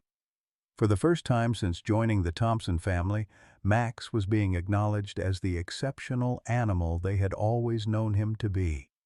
As their 2-week stay neared its conclusion, Dr. Chen requested a meeting with Robert and Margaret. Sarah was attending an art therapy session organized by the Children's Hospital, giving the adults an opportunity to speak frankly. "We've documented Max's abilities beyond what we initially thought possible," Dr. Chen began, sliding a folder across the conference table. "His accuracy rate is nearly perfect, 99.6% across all our trials. Nothing in our previous research comes close to this level of performance." Robert opened the folder, finding a check made out to them for the promised $20,000, along with a formal research summary. "The study results will be published in several medical journals," Dr. Chen continued, "but we'd like to propose something more substantial." Margaret leaned forward. "What do you mean?" "We want to establish an ongoing research partnership. With your permission, we'd bring you and Sarah and Max back quarterly for continued documentation and testing. Each visit would be fully funded, including compensation comparable to this initial stay." Robert and Margaret exchanged glances. The financial implications were significant, enough to cover Sarah's ongoing treatment costs without the desperate scramble that had consumed their lives. "And what would this research involve exactly?" Robert asked cautiously. "Two components," Dr. Chen explained. "First, continued documentation of Max's detection abilities with new patient populations. Second, and perhaps more importantly, using advanced imaging to study how Max's brain functions during detection work. We want to understand the neurological processes that make his abilities possible." "Would any of this be harmful to Max?" Margaret asked. "Or Sarah?" "Absolutely not," Dr. Chen assured them. "All non-invasive procedures. For Max, it would primarily involve wearing specialized monitoring equipment during detection sessions, nothing that would cause discomfort or restrict his movement." "And the long-term goal?" Robert pressed. Dr. Chen's expression grew more passionate. "Mr. Thompson, what Max can do represents a potential revolution in cancer detection. If we can understand the biological mechanisms behind his abilities, we might develop new screening technologies, more sensitive detection methods. The implications for early diagnosis are enormous." The conversation continued for over an hour, covering practical details, ethical considerations, and long-term implications. By the time Sarah returned from her art therapy session, her cheeks flushed with more color than they'd seen in months, Robert and Margaret had reached a tentative decision, pending Sarah's approval and ongoing assessment of her medical needs. That evening, in the comfortable apartment the research program had provided, they explained the proposal to Sarah in age-appropriate terms. Her response was immediate and decisive. "Max wants to help," she said with absolute certainty. "That's why he came to us, so we could find his special gift and share it." Robert studied his granddaughter's face, struck by the maturity that had emerged through her ordeal. "How do you know what Max wants, sweetheart?" Sarah smiled, reaching down to stroke the German shepherd's ears. "The same way he knows where the cancer is, Grandpa. Some things you just feel." As their Philadelphia stay concluded, the Thompsons prepared for the journey home with mixed emotions. The financial burden that had been crushing them was temporarily lifted. Sarah's medical treatment had been refined and improved. Max's extraordinary abilities had been validated by some of the top researchers in the country. Yet questions remained about Max's mysterious background, about Sarah's long-term prognosis, about how their lives would balance between Montana normalcy and the periodic returns to Philadelphia their new partnership would require. On their final evening, Dr. Wilson called with unexpected news. "My military contacts came through," he told Robert. "They found something about Max's background. It's not what we expected, The flight home from Philadelphia was smoother than their journey east had been.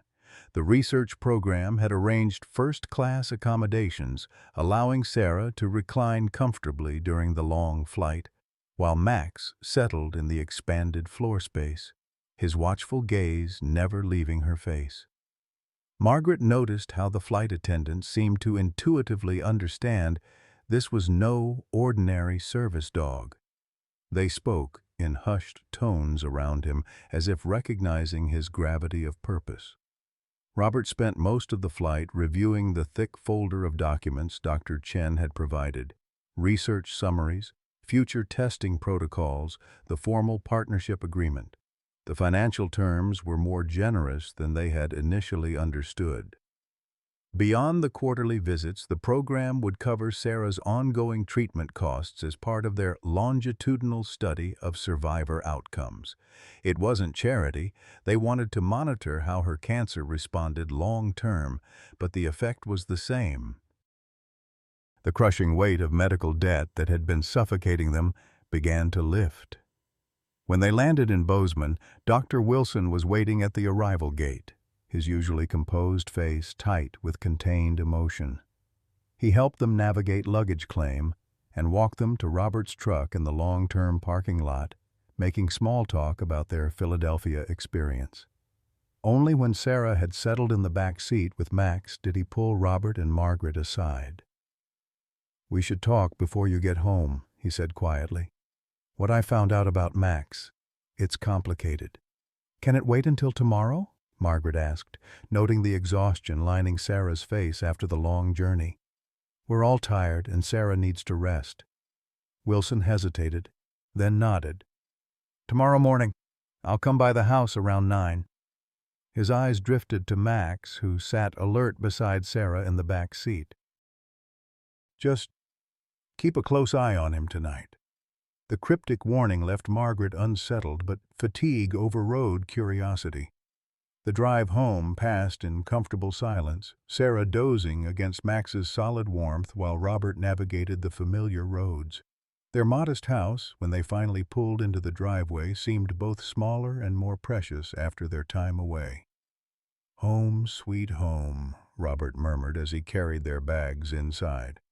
Max performed his customary security sweep of the house, moving methodically from room to room before returning to Sarah's side with what Margaret could only interpret as satisfaction. Whatever Dr. Wilson's concerns, the German Shepherd showed no signs of distress in his familiar environment. He settled on the rug beside Sarah's bed, as he had every night since joining their family, his vigilance undiminished by the day's travel. The next morning brought a clear Montana sky and temperatures cold enough to frost the windows. Margaret rose early, preparing a heartier breakfast than usual: pancakes and bacon, a welcome change from hospital food and airline meals. Sarah emerged from her bedroom on her crutches, moving with growing confidence despite the still healing surgical site. "Max kept getting up during the night," she reported, settling at the kitchen table. "Checking the doors and windows."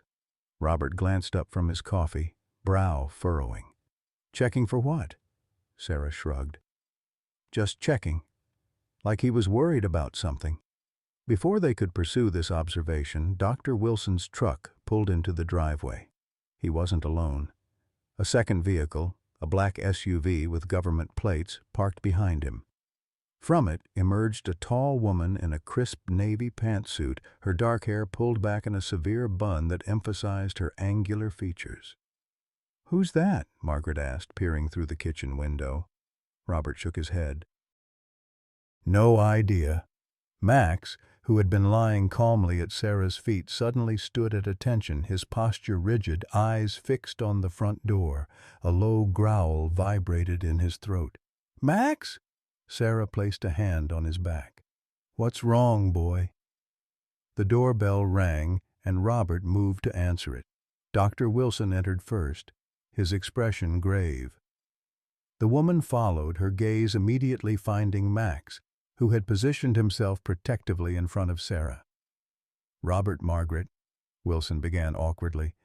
"This is Special Agent Diana Reeves with the Drug Enforcement Administration." She's here about Max." The introduction hung in the air like a thunderclap. Margaret instinctively moved closer to Sarah while Robert's military bearing became more pronounced, his back straightening as he faced the unexpected visitor. "What does the DEA want with our dog?" he asked, his voice level but edged with wariness. Agent Reeves produced a leather identification wallet showing her credentials before tucking it away. "First, let me assure you that you're not in any trouble, Mr. Thompson. We're here because Dr. Wilson's inquiries about this animal flagged a classified database." Sarah's small voice broke the tense silence that followed. "His name is Max, not this animal." Agent Reeves's stern expression softened momentarily as she looked at the child. "Max, then, may I sit down? This is a complicated situation." Margaret gestured to the kitchen table, her hospitality reflexes engaging despite her apprehension. "Would you like coffee? We were just having breakfast." "Coffee would be appreciated," Reeves replied, setting her briefcase on the table and taking a seat. Wilson sat beside her, his discomfort evident.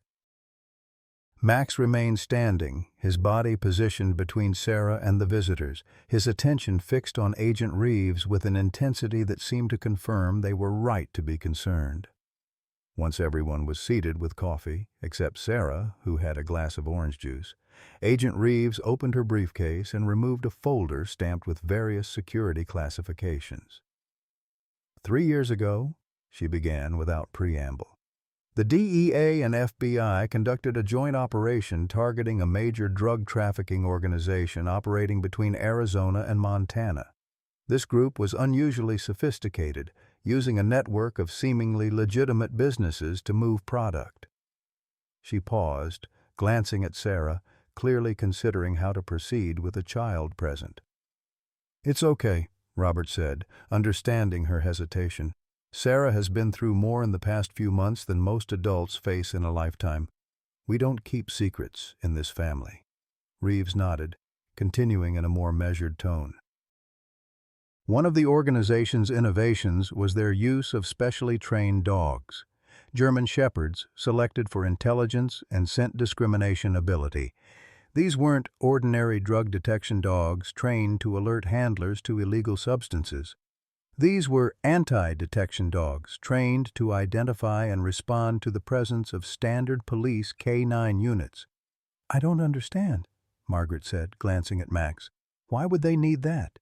"Because police use drug-sniffing dogs at checkpoints, border crossings, warehouses," Wilson explained. "These criminal dogs were trained to detect the presence of police dogs before they got close enough to find hidden drugs. They gave early warning so shipments could be moved or evidence destroyed." Sarah's hand tightened in Max's fur. "Max isn't a bad dog." "No, he's not," Agent Reeves agreed, surprising them with her certainty. "Your Max was part of this program, but his story took an unexpected turn. According to our intelligence, he was one of their most successful trainees.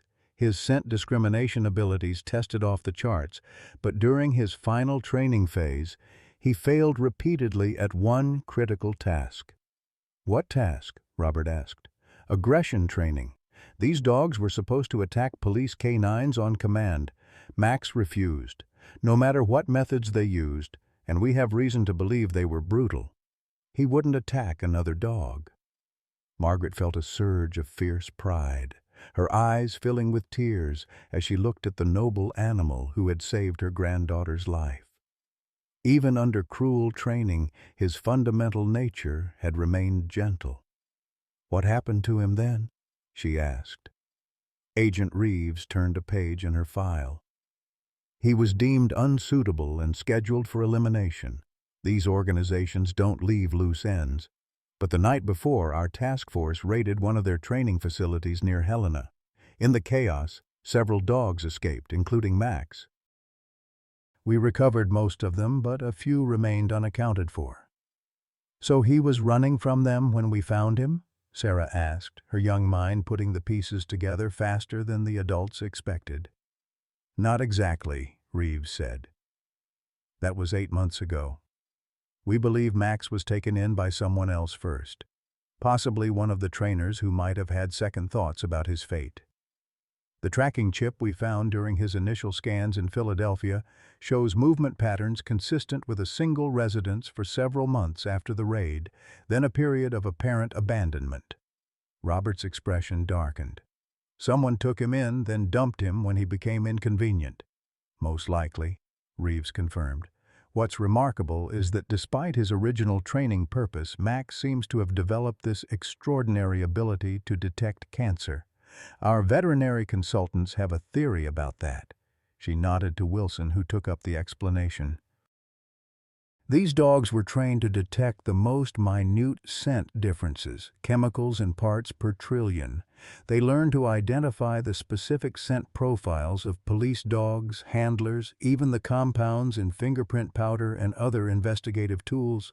That same ability, that extraordinary scent discrimination, appears to have been repurposed when Max bonded with Sarah. "You're saying he taught himself to detect cancer?" Margaret asked incredulously. "In a manner of speaking, yes," Wilson replied. "Cancer cells produce volatile organic compounds distinct from healthy cells. Most humans can't detect these, but dogs have about 300 million olfactory receptors compared to our 6 million.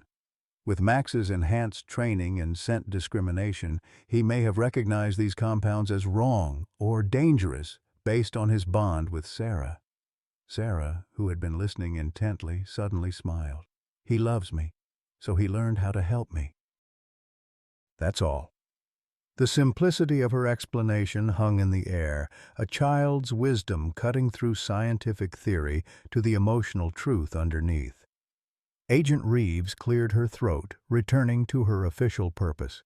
Ordinarily, animals associated with criminal enterprises are seized as evidence.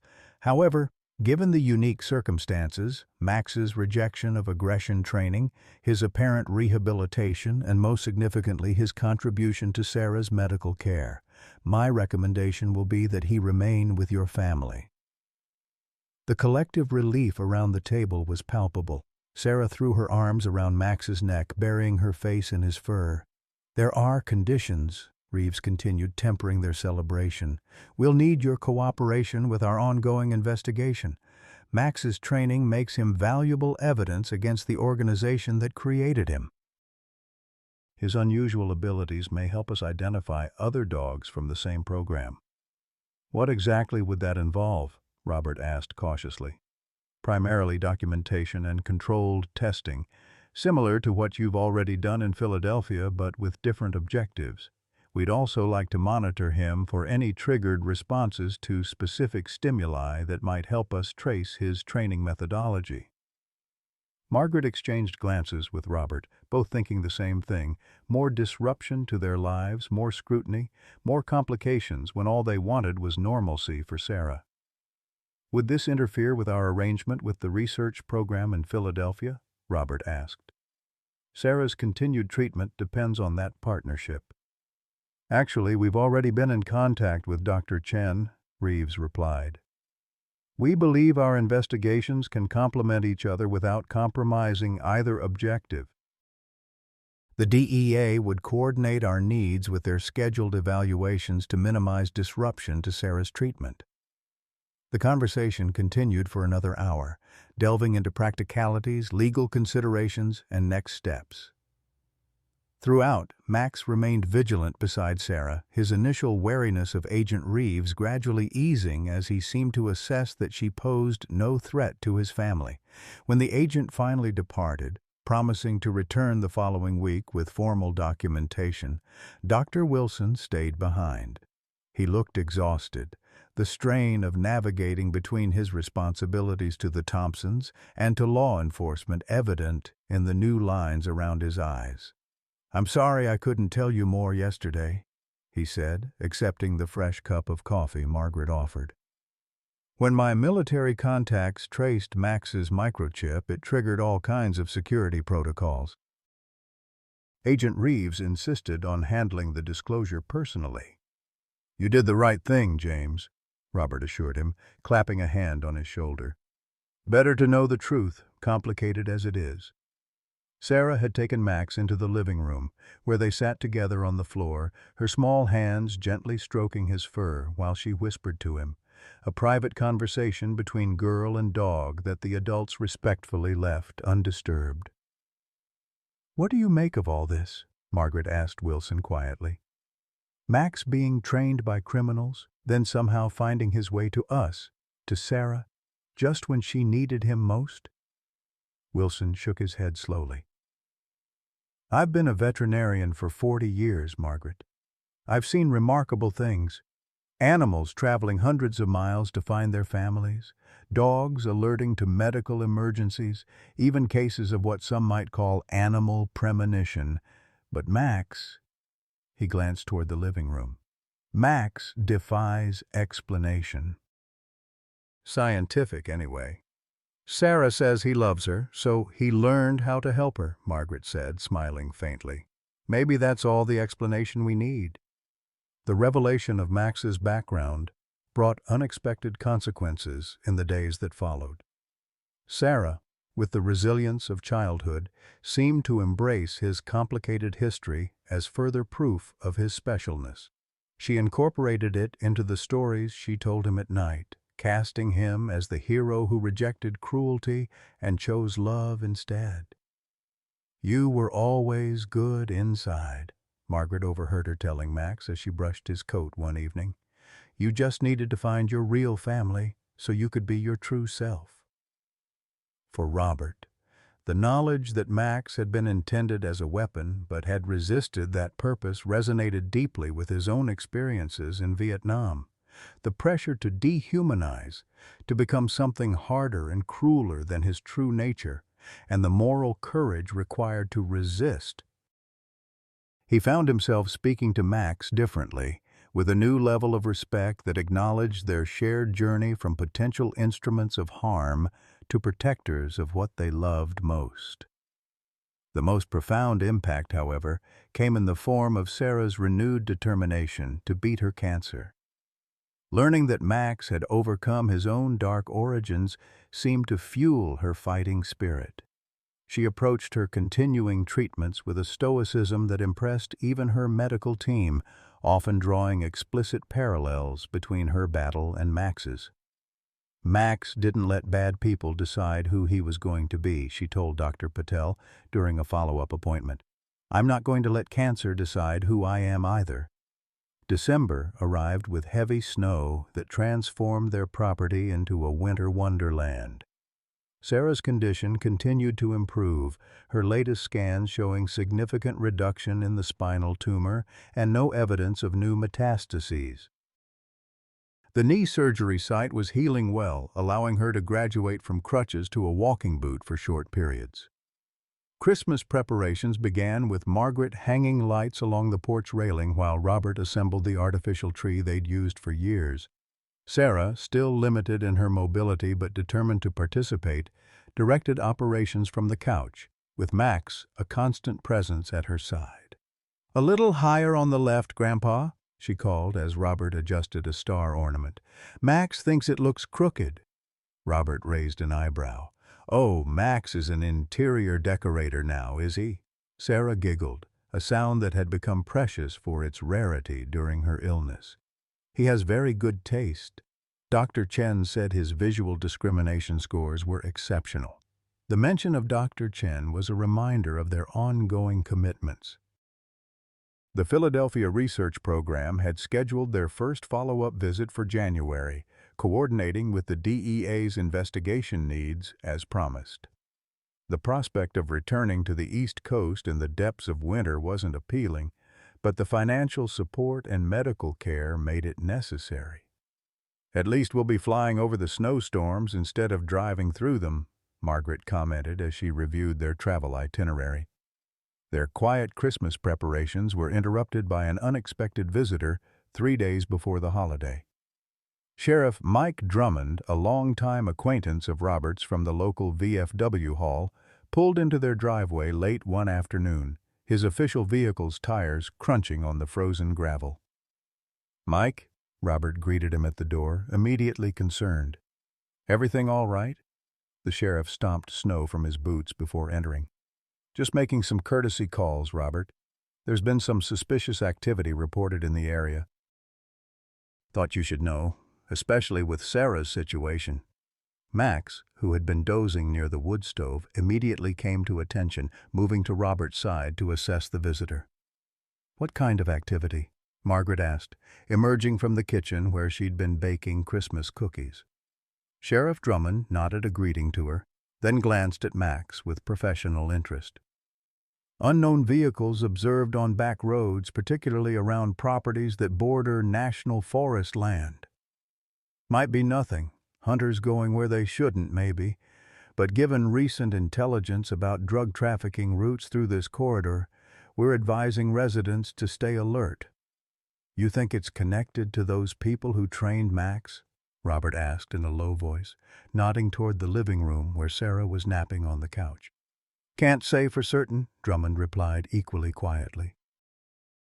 But the timing, coming so soon after your dog was identified and the DEA got involved, I'd rather err on the side of caution. He provided a few practical security recommendations, keeping doors locked, reporting unfamiliar vehicles, varying their routine when driving Sarah to appointments before departing with a promise to increase patrols in their area. That night, after Sarah was asleep, Robert and Margaret discussed the sheriff's warning in hushed tones at the kitchen table. You don't really think those people would come after Max, do you? Margaret asked, her hands cradling a mug of tea that had gone cold while they talked. After all this time? Robert's expression was grim. Criminal organizations don't like loose ends, Margaret, especially ones that can testify against them. Max can't testify, she objected. He's a dog, but he can identify their training methods, their handlers. Agent Reeves made that clear. His value as evidence is significant. Robert sighed heavily. I should never have let Wilson start digging into his background. You couldn't have known, Margaret said softly, reaching across the table to cover his hand with hers. And without that connection to the research program, we wouldn't have been able to afford Sarah's treatments. The weight of their situation settled over them, the blessing of Max's presence in their lives inextricably tangled with new dangers they'd never anticipated when they'd stopped to help an injured animal on a muddy roadside. That night, Max's behavior changed subtly. Instead of taking his usual position outside Sarah's door, he stationed himself at the front window, his attention fixed on the darkened driveway and the forest beyond. Twice, Robert found him moving methodically from window to window, checking entry points with a focused intensity that recalled Agent Reeves's description of his training. "What do you hear, boy?" Robert whispered, joining Max at the living room window around midnight. "Something out there?" Max offered no response beyond a slight tensing of his powerful shoulders, his gaze never leaving the darkness outside. The next morning brought heavy snowfall that continued throughout the day, blanketing their property in white silence and temporarily alleviating their security concerns. No one would be navigating the back roads in this weather. Sarah spent the day working on Christmas cards for her medical team and the researchers in Philadelphia, drawing elaborate pictures of Max wearing a Santa hat on each one. "Do you think Dr. Chen will hang it in her office?" she asked Margaret, holding up a particularly detailed rendering. "I'm sure she will," Margaret assured her, marveling at how her granddaughter's artistic talent had flourished despite, or perhaps because of, her long hours of enforced rest during treatment. The peaceful interlude was shattered that evening when the phone rang just after dinner. It was Agent Reeves, her typically composed voice tight with urgency. "Mr. Thompson, we have credible intelligence that individuals connected to the organization that trained Max may be in your area," she said without preamble. "We're dispatching agents, but they won't reach you until morning due to the weather conditions." Robert felt his military training taking over, his mind immediately cataloging resources, vulnerabilities, defensive positions. "What should we expect?" "We don't believe they know your exact location yet," Reeves replied. "But they're looking. Is there somewhere else you can go tonight? A neighbor, perhaps?" Robert glanced out the window at the snow-covered driveway and the darkened road beyond. Not in this weather. The roads are barely passable. There was a brief silence on the line. Then, secure your home as best you can.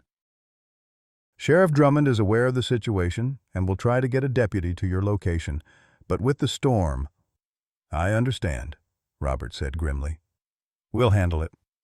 After hanging up, he turned to find Margaret standing in the kitchen doorway, her face pale. She had heard enough to understand the situation. What do we do? She asked, her voice remarkably steady despite the fear evident in her eyes. Robert moved to the cabinet where he kept his hunting rifle, removing it and checking that it was loaded. We prepare, and we pray the weather keeps them away until help arrives.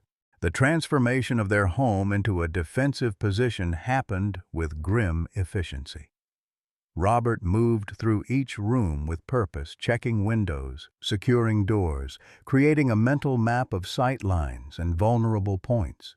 His Vietnam training, dormant for decades, resurged with disturbing clarity. Margaret followed his instructions without question, helping to move the heavy bookcase in front of the back door, drawing curtains, gathering emergency supplies in the central hallway, the most defensible location in their modest ranch house. "Should we tell Sarah?" Margaret whispered as they worked, glancing toward the living room where their granddaughter sat with Max, watching a Christmas movie, unaware of the adults' growing tension. Robert considered this, then shook his head. Not unless we have to. No sense frightening her if nothing happens. But Max already knew. The German shepherd's behavior had shifted subtly throughout the evening. He remained close to Sarah, but his attention constantly swept the perimeter of the house, ears pivoting toward the slightest sound. When Robert checked the windows, Max shadowed him, nostrils flaring as he processed information imperceptible to human senses. "He can tell something's wrong," Sarah said during a commercial break, stroking Max's head as he sat vigilant beside her. "He's doing his protection thing." Robert forced a smile. Just the storm making him restless. "Why don't you get ready for bed, kiddo? It's getting late." Sarah complied, though her perceptive gaze suggested she wasn't entirely convinced. As she gathered her crutches, Max suddenly stiffened, his head turning sharply toward the front window. A low growl rumbled in his chest, not the warning sound he'd made when Agent Reeves first arrived, but something deeper, more primal. Robert moved swiftly to the window, carefully shifting the curtain edge to peer outside. The security light they'd installed after Sheriff Drummond's visit illuminated the driveway and immediate yard, but beyond that, the darkness was absolute. Snow continued to fall heavily, reducing visibility to just a few yards. "See anything?" Margaret asked, her voice barely audible. "Nothing," Robert replied, though the hairs on the back of his neck had risen in unconscious response to Max's alert. "But that doesn't mean nothing's there." He checked his watch, 10:17 p.m. Help wouldn't arrive until morning, at least 7 hours away. Outside, the wind had picked up, driving the snow horizontally across their property and creating bizarre, shifting shadows that further complicated visual surveillance. "I'm going to check the perimeter," Robert decided, moving to retrieve his coat from the hook by the door. Margaret grabbed his arm. "Robert, no, if someone is out there—" "Then I need to know where they are," he interrupted gently. "I'll just walk around the house, that's all." 2 minutes. Before Margaret could protest further, Max let out another growl, this one followed by a sharp bark. He moved to the front door, his posture rigid, hackles raised along his spine. "Something's definitely out there," Robert murmured, retrieving his rifle from its position beside the door. "Margaret, get Sarah into the hallway, now." Margaret hurried to the living room, helping Sarah up from the couch. "Honey, we need to move to the hallway for a bit. The storm's getting worse and it's safer away from the windows." Sarah's eyes widened as she registered her grandmother's barely concealed fear and the rifle in her grandfather's hands. "What's happening? Is someone out there?" Just a precaution, Margaret assured her, though her voice shook slightly. Come on now, quickly. As they moved toward the hallway, the security light outside suddenly went dark. The house plunged into deeper shadow, illuminated only by the table lamps in the living room and the flickering television. They've cut the exterior lights, Robert said quietly, moving away from the window. Margaret, get the flashlights. Sarah, now fully aware that something was seriously wrong, clutched her crutches tightly. Grandpa? It's going to be okay, Sarah, he said with a conviction he didn't entirely feel. We just have some unwelcome visitors. Help is on the way. Max had taken up position between the front door and Sarah, his attention entirely focused on the potential threat outside. His training, both the cruel conditioning from his past and the protective bond he'd formed with the Thompsons, converged in this moment of crisis. Every muscle in his powerful body tensed for action. The first attempt at entry came at the back door, the sound of the knob turning slowly, testing. When the barricaded bookcase prevented access, there was a pause, then the distinct crunch of footsteps circling toward the side of the house. Robert moved through the darkened house with the quiet precision of a man who had once navigated jungle terrain under enemy fire. He positioned himself at the side window, rifle ready, as Margaret and Sarah huddled in the hallway with emergency supplies and a battery-powered lantern casting long shadows. "Call Sheriff Drummond again," Robert instructed Margaret, passing her the cordless phone. "Tell him we have confirmation of intruders." Margaret dialed with trembling fingers while Sarah sat beside her, face pale but composed. Max remained in the living room with Robert, both of them tracking the movement outside through sound alone. The sheriff's response was immediate but not reassuring. "All my deputies are tied up with accidents on the highway due to the storm. I'm trying to get to you myself, but the roads are nearly impassable. The FBI has a team en route from Helena, but this weather—" "We understand," Margaret said quietly. "Just hurry if you can." The next 20 minutes passed in tense silence. Robert moved from window to window, following the sounds of movement outside. Occasionally, flashlight beams would cut through the darkness, quickly extinguished as if the intruders were concerned about revealing their own positions. "How many do you think?" Margaret whispered when Robert returned briefly to the hallway to check on them. "At least 2, maybe 3, he replied. "They're being cautious, trying to find the best entry point." Sarah sat with her back against the wall, her surgical leg extended awkwardly in front of her. Despite the fear evident in her eyes, she maintained remarkable composure. "They're here for Max, aren't they? Because of what he knows."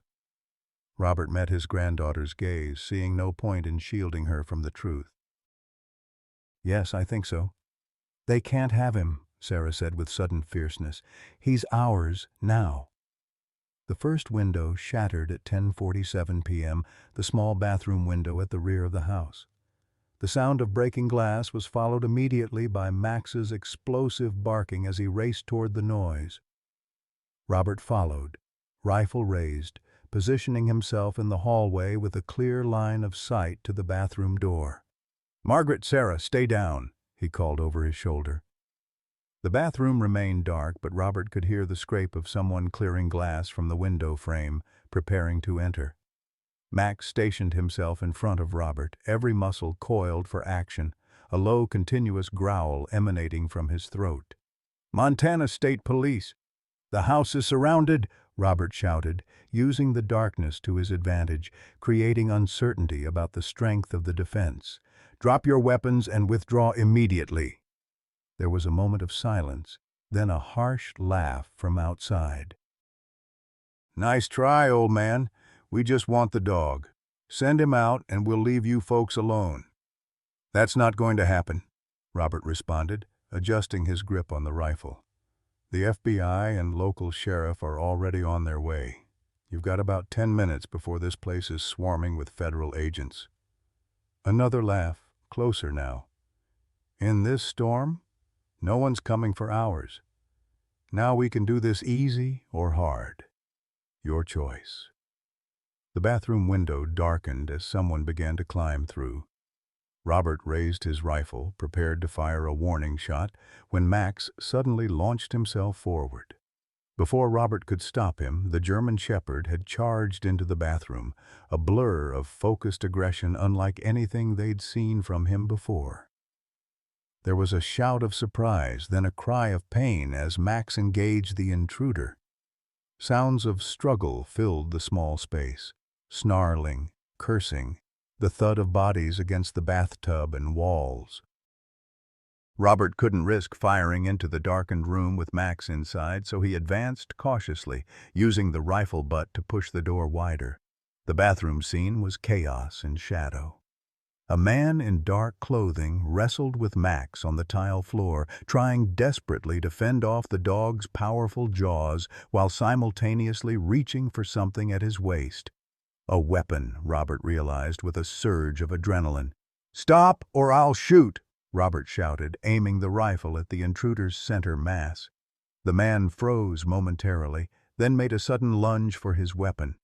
Max reacted with lightning speed, clamping his jaws around the man's wrist with calculated precision, enough force to immobilize without causing critical damage, exactly as his police-style training had taught him. The intruder howled in pain, his gun clattering to the tile floor. Robert kicked it aside while maintaining his aim. "Don't move," he ordered, his voice deadly calm. "Max, hold." The German Shepherd maintained his grip, pinning the intruder in place with implacable determination. Even in crisis, Max's fundamental nature remained controlled. He had subdued rather than seriously injured, despite the threat to his family. "Margaret," Robert called, "bring me some rope from the emergency kit." While this confrontation unfolded in the bathroom, a second intruder had used the distraction to approach the front door. The first indication of this new threat came when Sarah suddenly called out from the hallway, "Grandma, someone's at the front door." Margaret, who had been hurrying toward Robert with the requested rope, froze in momentary indecision. The sound of splintering wood made the choice for her. The front door was being forced. She reversed direction, rushing back to Sarah's side just as the door burst inward, winter air and snow swirling around the dark figure that entered. "Where's the dog?" the intruder demanded, scanning the dimly lit living room before focusing on Margaret and Sarah huddled in the hallway. He held a pistol, moving it between them with practiced ease. "Call him. Now." Margaret pushed Sarah behind her, shielding her granddaughter with her body. "He's not here," she lied, praying Robert and Max would remain quiet in the bathroom. "The police took him this morning." The man advanced, his expression skeptical beneath his ski mask. "You're lying, lady. We've been watching this place. No police have been here." "Please," Margaret said, fighting to keep her voice steady. "My granddaughter is sick. She's just a child. Whatever you want with our dog, it's not worth hurting a child." Something in her plea seemed to register. The intruder hesitated, glancing at Sarah's pale face, visible behind Margaret's protective stance. In that moment of hesitation, a new sound cut through the tense standoff, the unmistakable wail of approaching sirens, distant but growing louder. The intruder's head snapped toward the broken door. "Ethan, we've got company!" he shouted toward the back of the house. "We need to move." There was no response from the bathroom where Robert still held the first intruder at gunpoint. The second man swore under his breath, clearly torn between continuing his search for Max and making his escape before law enforcement arrived. "This isn't over," he growled, backing toward the door. "That dog is valuable property, and we will recover him." "He's not property," Sarah said suddenly, her young voice steady despite her fear. "He's family." The intruder paused, something like confusion crossing the visible portion of his face. Then the sirens grew louder, apparently cresting the hill that led to their property, and self-preservation won out. He turned and vanished into the snowy night, leaving the broken door swinging in the wind. Margaret immediately pushed the heavy console table against the damaged door, creating a makeshift barricade, then hurried with Sarah toward the bathroom. They found Robert securing the first intruder with rope, the man's wrists and ankles bound while he sat sullenly on the closed toilet lid. Max maintained his guard position, watching the captive with unwavering attention. "There was another one," Margaret informed Robert breathlessly. "At the front door. He ran when he heard the sirens." Robert nodded grimly. This one mentioned a third person waiting in a vehicle. He checked the bindings once more, then stepped back. "Max, guard!" he commanded, pointing to the subdued intruder. The German shepherd immediately adjusted his position to block any potential escape route, his focus absolute. The captured man eyed him warily, clearly understanding the threat Max represented despite his restrained behavior. The approaching sirens resolved into flashing lights that illuminated the snowy yard through the windows. An SUV with federal markings skidded to a stop in their driveway, followed moments later by Sheriff Drummond's patrol vehicle. Armed agents and FBI windbreakers poured out, securing the perimeter while Agent Reeves and the sheriff approached the house. "Thompson family?" Reeves called through the broken door. "Federal agents, are you safe?" "We're okay," Robert replied, moving carefully into the living room with his rifle pointed safely down. "We have one intruder contained in the bathroom. At least one more fled toward the woods behind the property." The next hour passed in a blur of activity. The captured intruder was taken into custody, identified as Ethan Mercer, a known associate of the drug trafficking organization that had trained Max. FBI agents secured the house while Sheriff Drummond coordinated a search for the escaped accomplices, though the continuing snowstorm complicated their efforts. Agent Reeves debriefed the Thompsons in their kitchen, which had become a makeshift command center. Sarah sat at the table with Max pressed against her legs, his vigilance undiminished despite the presence of law enforcement.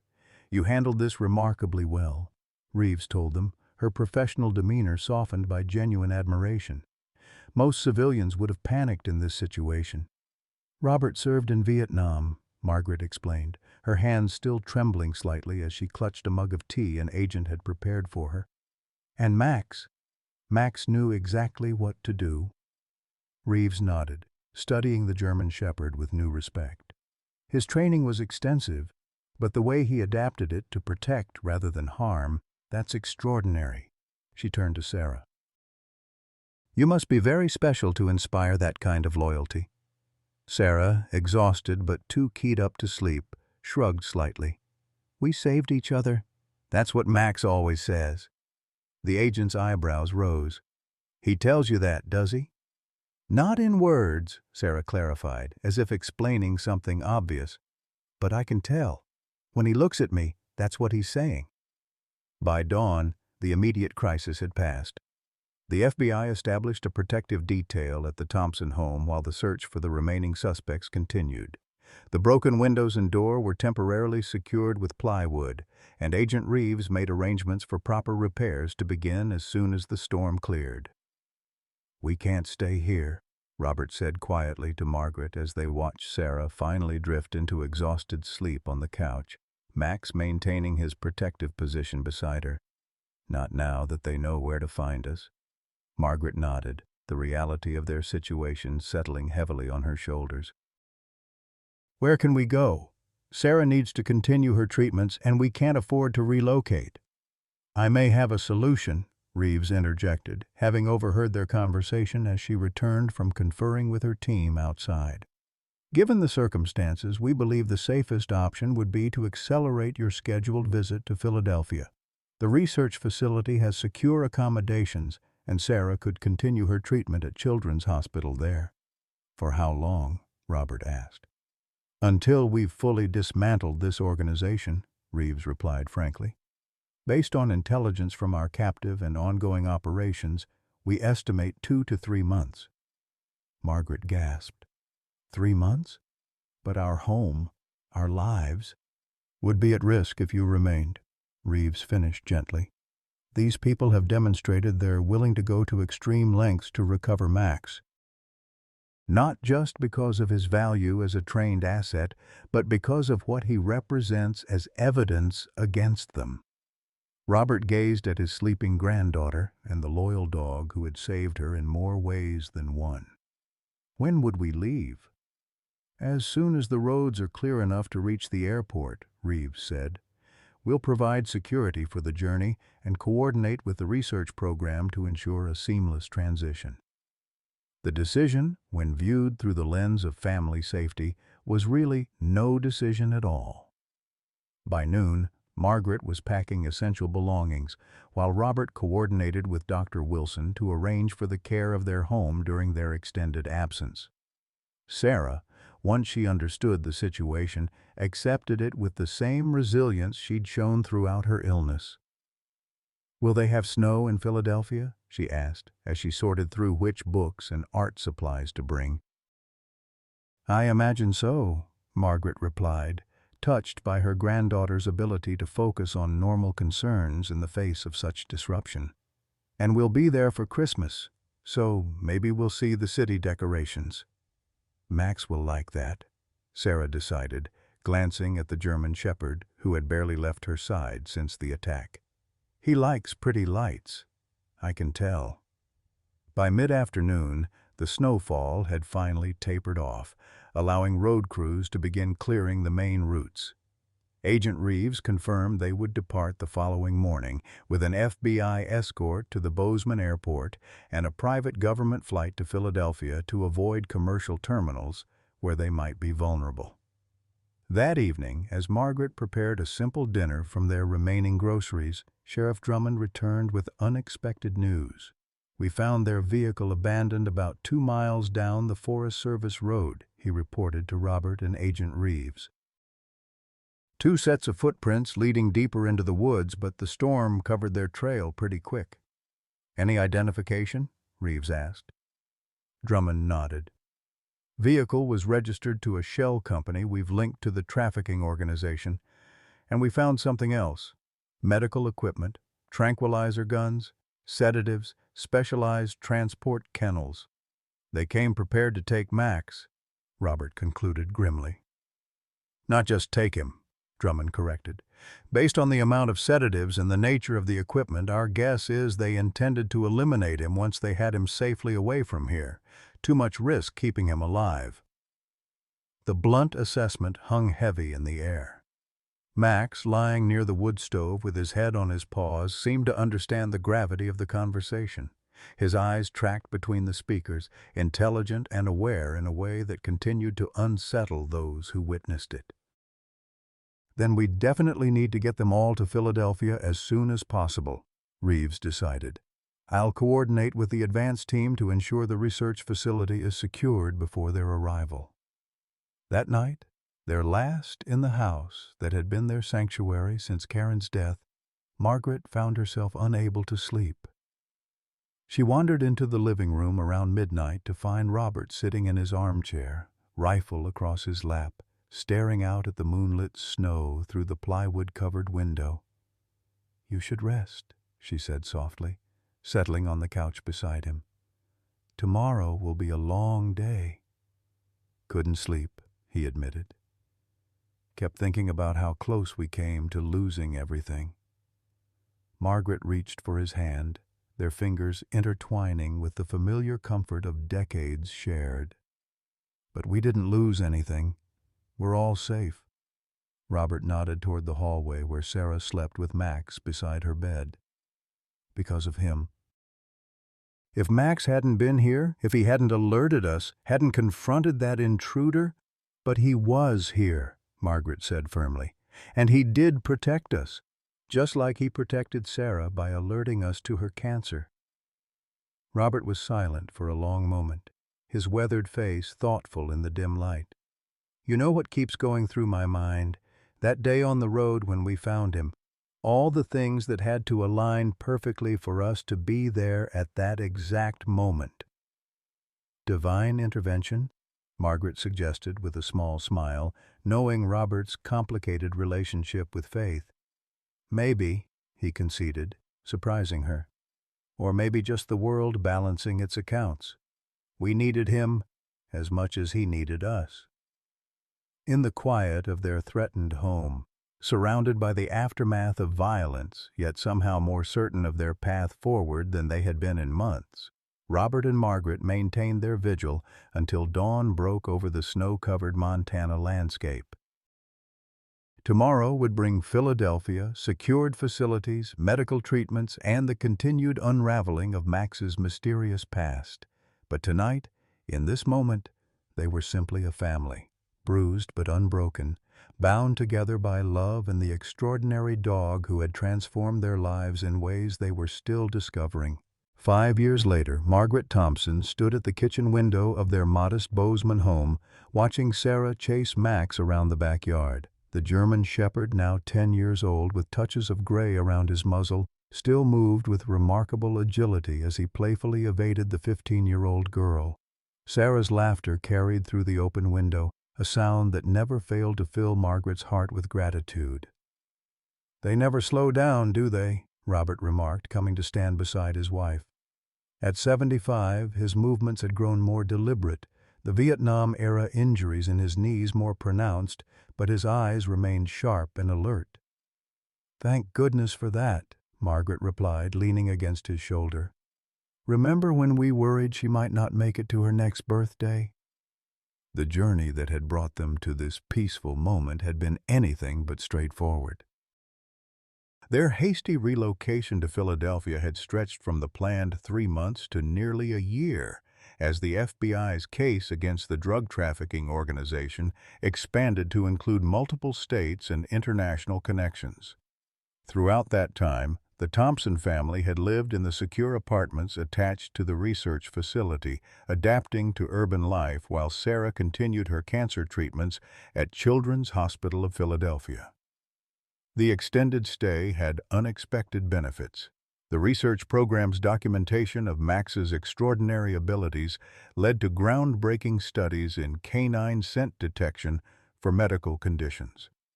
Sarah's cancer responded remarkably well to the specialized treatment protocols available at CHOP, with her oncologists declaring her in complete remission by the following summer.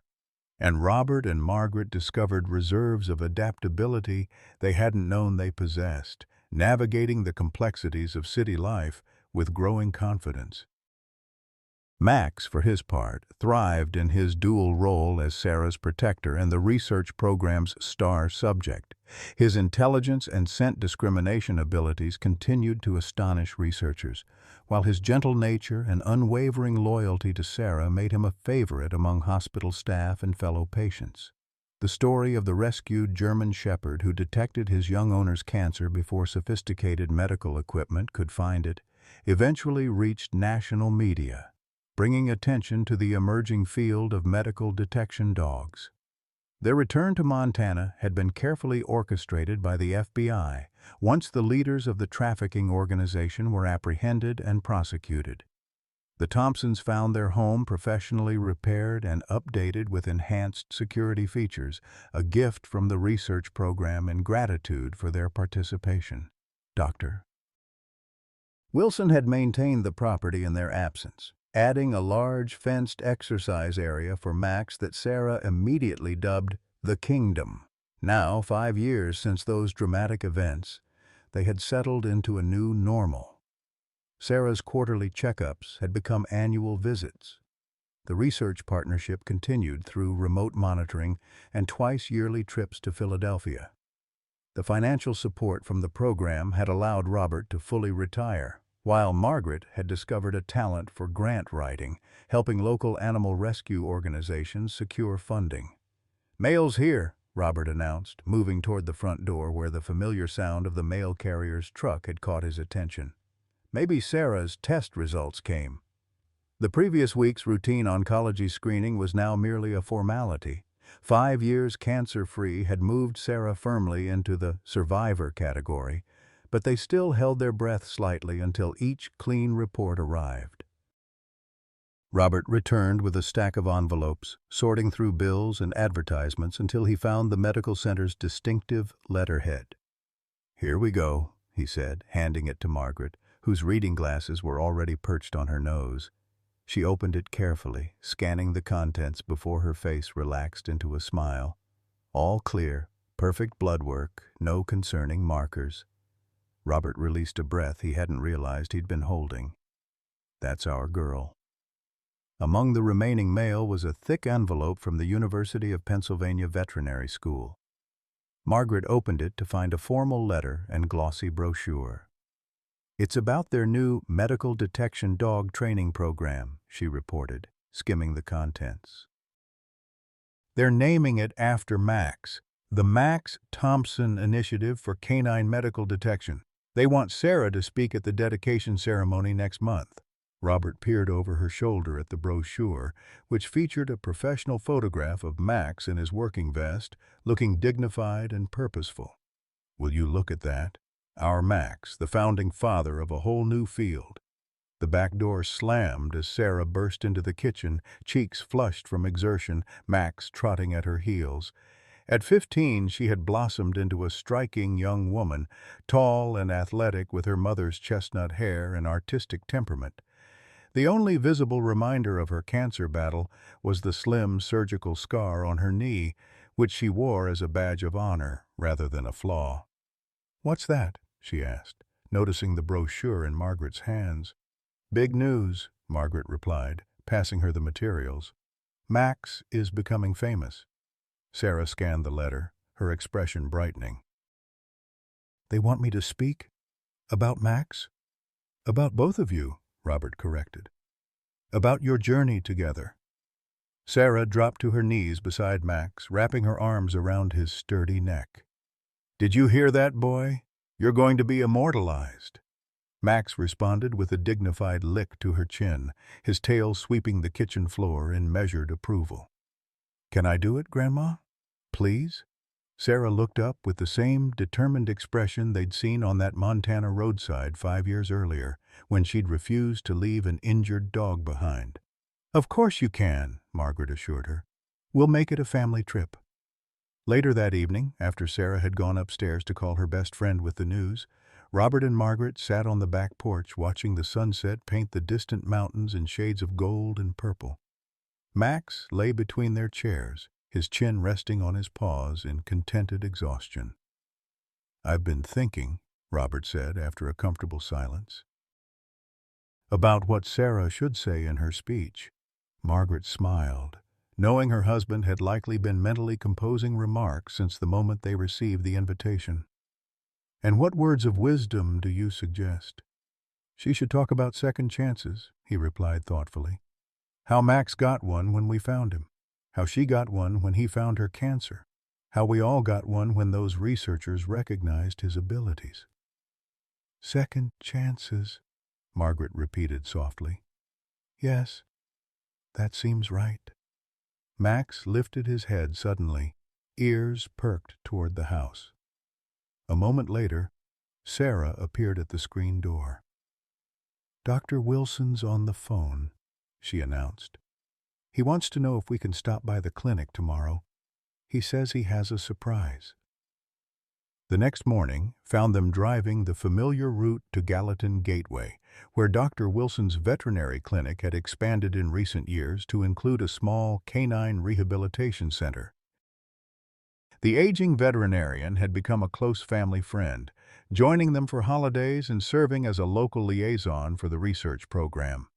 His interest in Max had evolved from professional curiosity to genuine affection, and he regularly conducted basic health assessments to supplement the more sophisticated monitoring done in Philadelphia.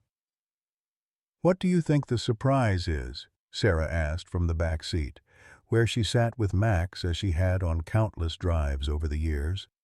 "Knowing James, it could be anything from a new chew toy he's discovered to a visiting researcher from Australia," Margaret replied with a chuckle. "That man does love his dramatic reveals." When they arrived at the clinic, they found Dr. Wilson waiting outside, his silver hair now completely white, but his posture still military straight despite advancing age. Beside him stood a young woman in her 20s, professionally dressed with a service dog vest folded over her arm. "There they are," Wilson called as they parked. "The family of the hour." Introductions revealed the young woman to be Emma Reeves, daughter of Agent Diana Reeves, who had been instrumental in protecting the Thompsons during the trafficking organization investigation. Emma now worked for a non-profit that trained service dogs for various medical and psychological support roles. "My mother never stopped talking about Max and what he could do," Emma explained as they settled in Wilson's office. "It inspired my career choice." "Diana was a tremendous help to us," Robert acknowledged. "How is she doing these days?" "Retired last year," Emma replied. "Still consults occasionally, but mostly she's enjoying her garden and her grandchildren." She smiled at Sarah. "She'll be delighted to hear how well you're doing." Dr. Wilson cleared his throat, clearly eager to move to the purpose of his invitation. "I asked you here because Emma has brought something special, the first official graduate of their medical detection training program." On cue, Emma opened the side door to the office. A young German shepherd entered, smaller than Max, but with the same alert intelligence in her eyes. She wore a working vest with patches identifying her as Medical Detection K9. "This is Luna," Emma announced. "She's been trained specifically to detect certain cancers using many of the protocols developed through studying Max. She's being placed with Children's Hospital in Billings next week." Max, who had been lying quietly beside Sarah's chair, rose to his feet. He approached Luna with dignified curiosity, circling her once before sitting directly in front of her, his posture perfect. The younger dog remained still, allowing the inspection with professional patience. "It's like he's inspecting her credentials," Wilson observed with amusement.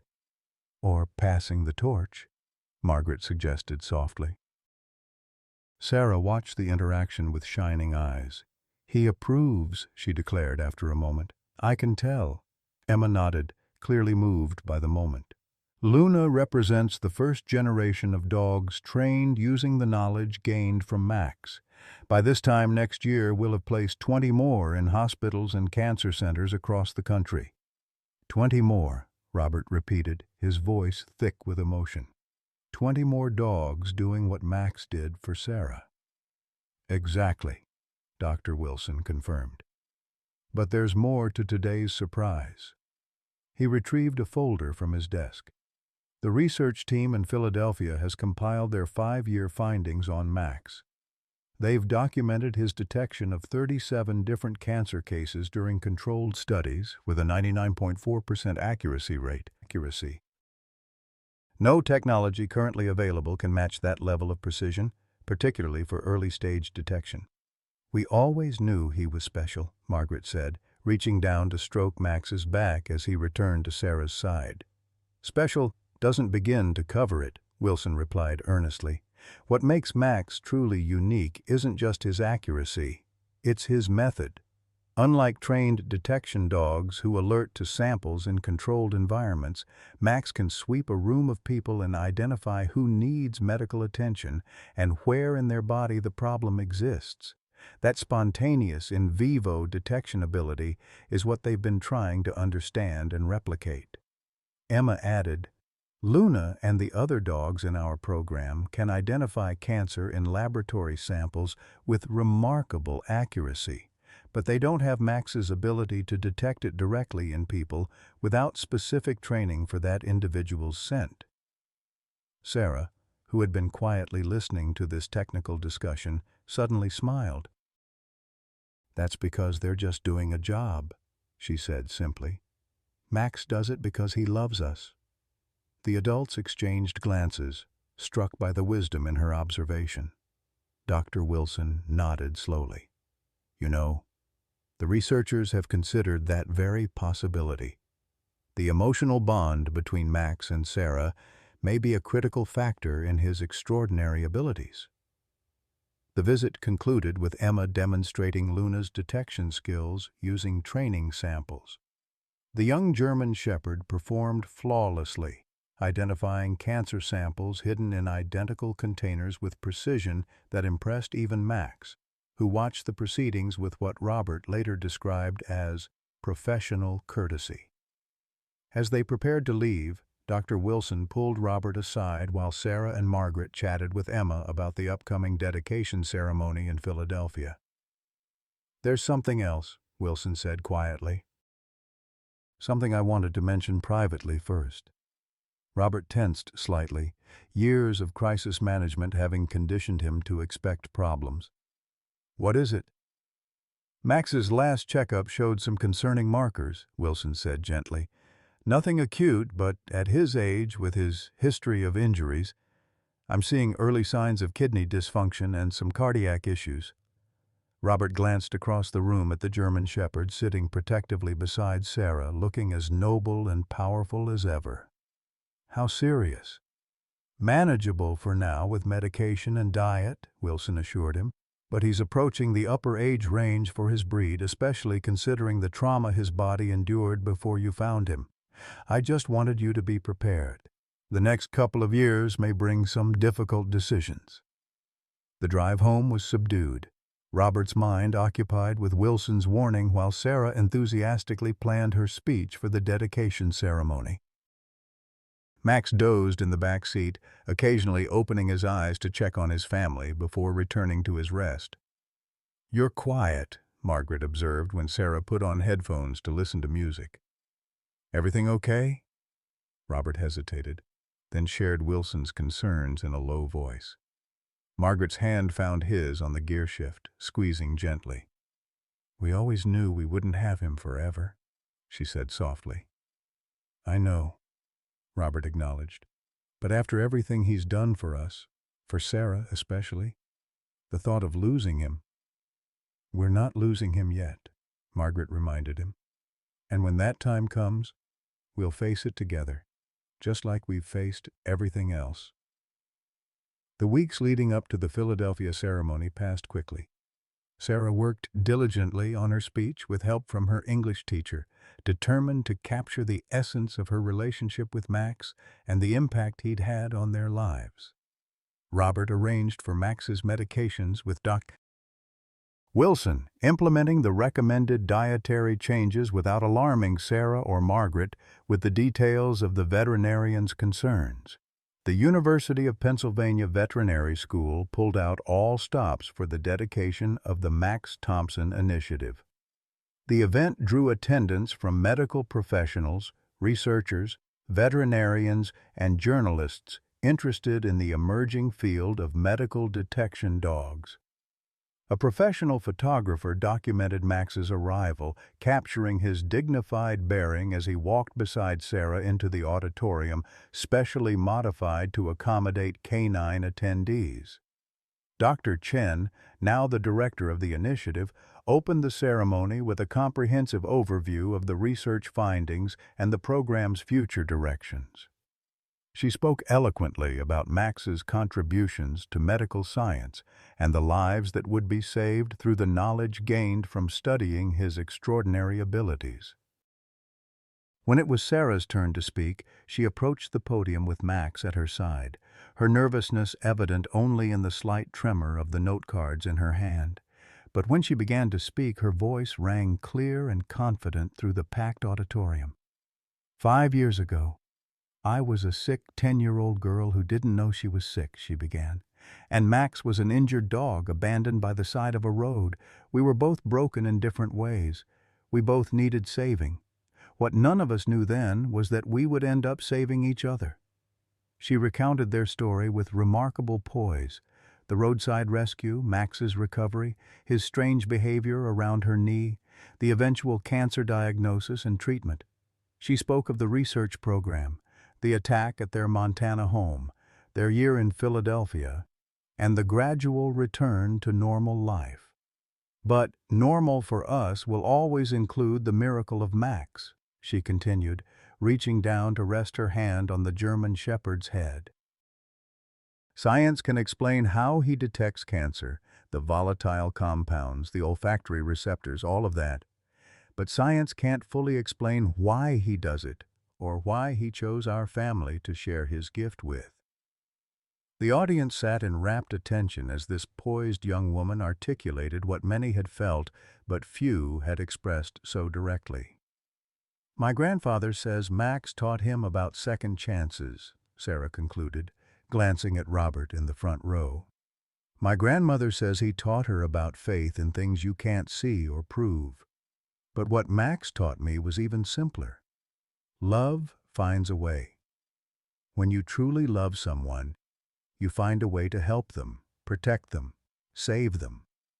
Even when you don't share a language, even when all conventional wisdom says it should be impossible." As Sarah and Max returned to their seats amid thunderous applause, Margaret dabbed at her eyes with a tissue while Robert sat straight-backed, military proud, his own eyes suspiciously bright. The ceremony concluded with the unveiling of a bronze plaque bearing Max's image and a summary of his contributions to medical science.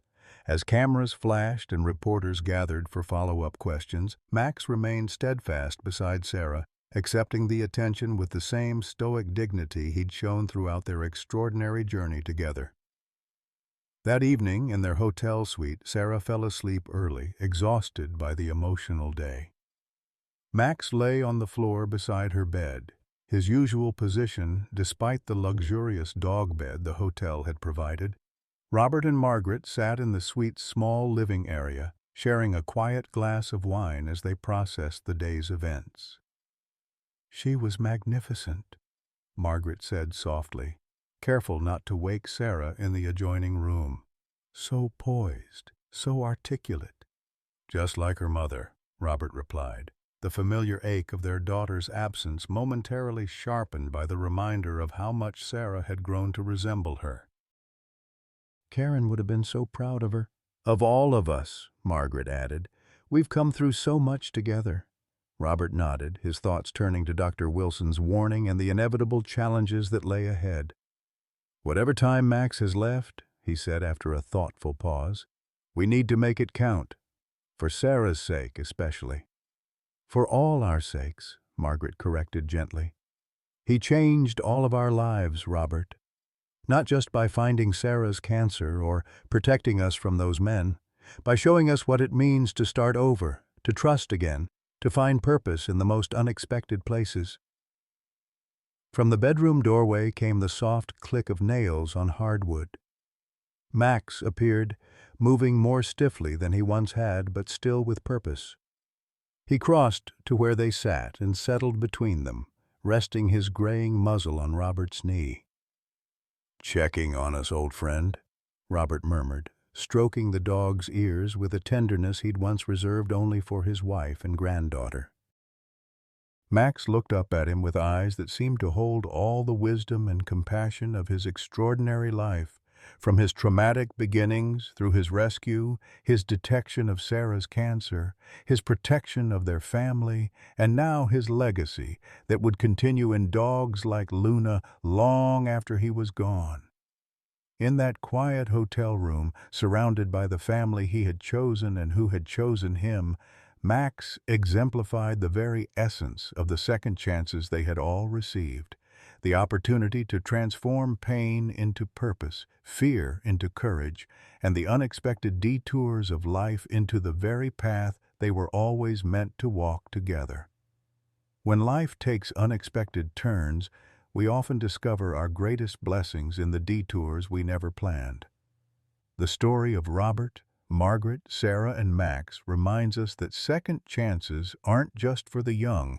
They're waiting for all of us, regardless of age or circumstance. How many of us, in our 50s, 60s, and beyond, have faced moments when we felt our most meaningful contributions were behind us? Yet here was Robert, a Vietnam veteran in his 70s, finding renewed purpose protecting his family. Here was Margaret, discovering new strengths as she navigated Sarah's illness. They remind us that our capacity for growth, adaptation, and profound love doesn't diminish with age. It deepens, enriched by every challenge we've overcome.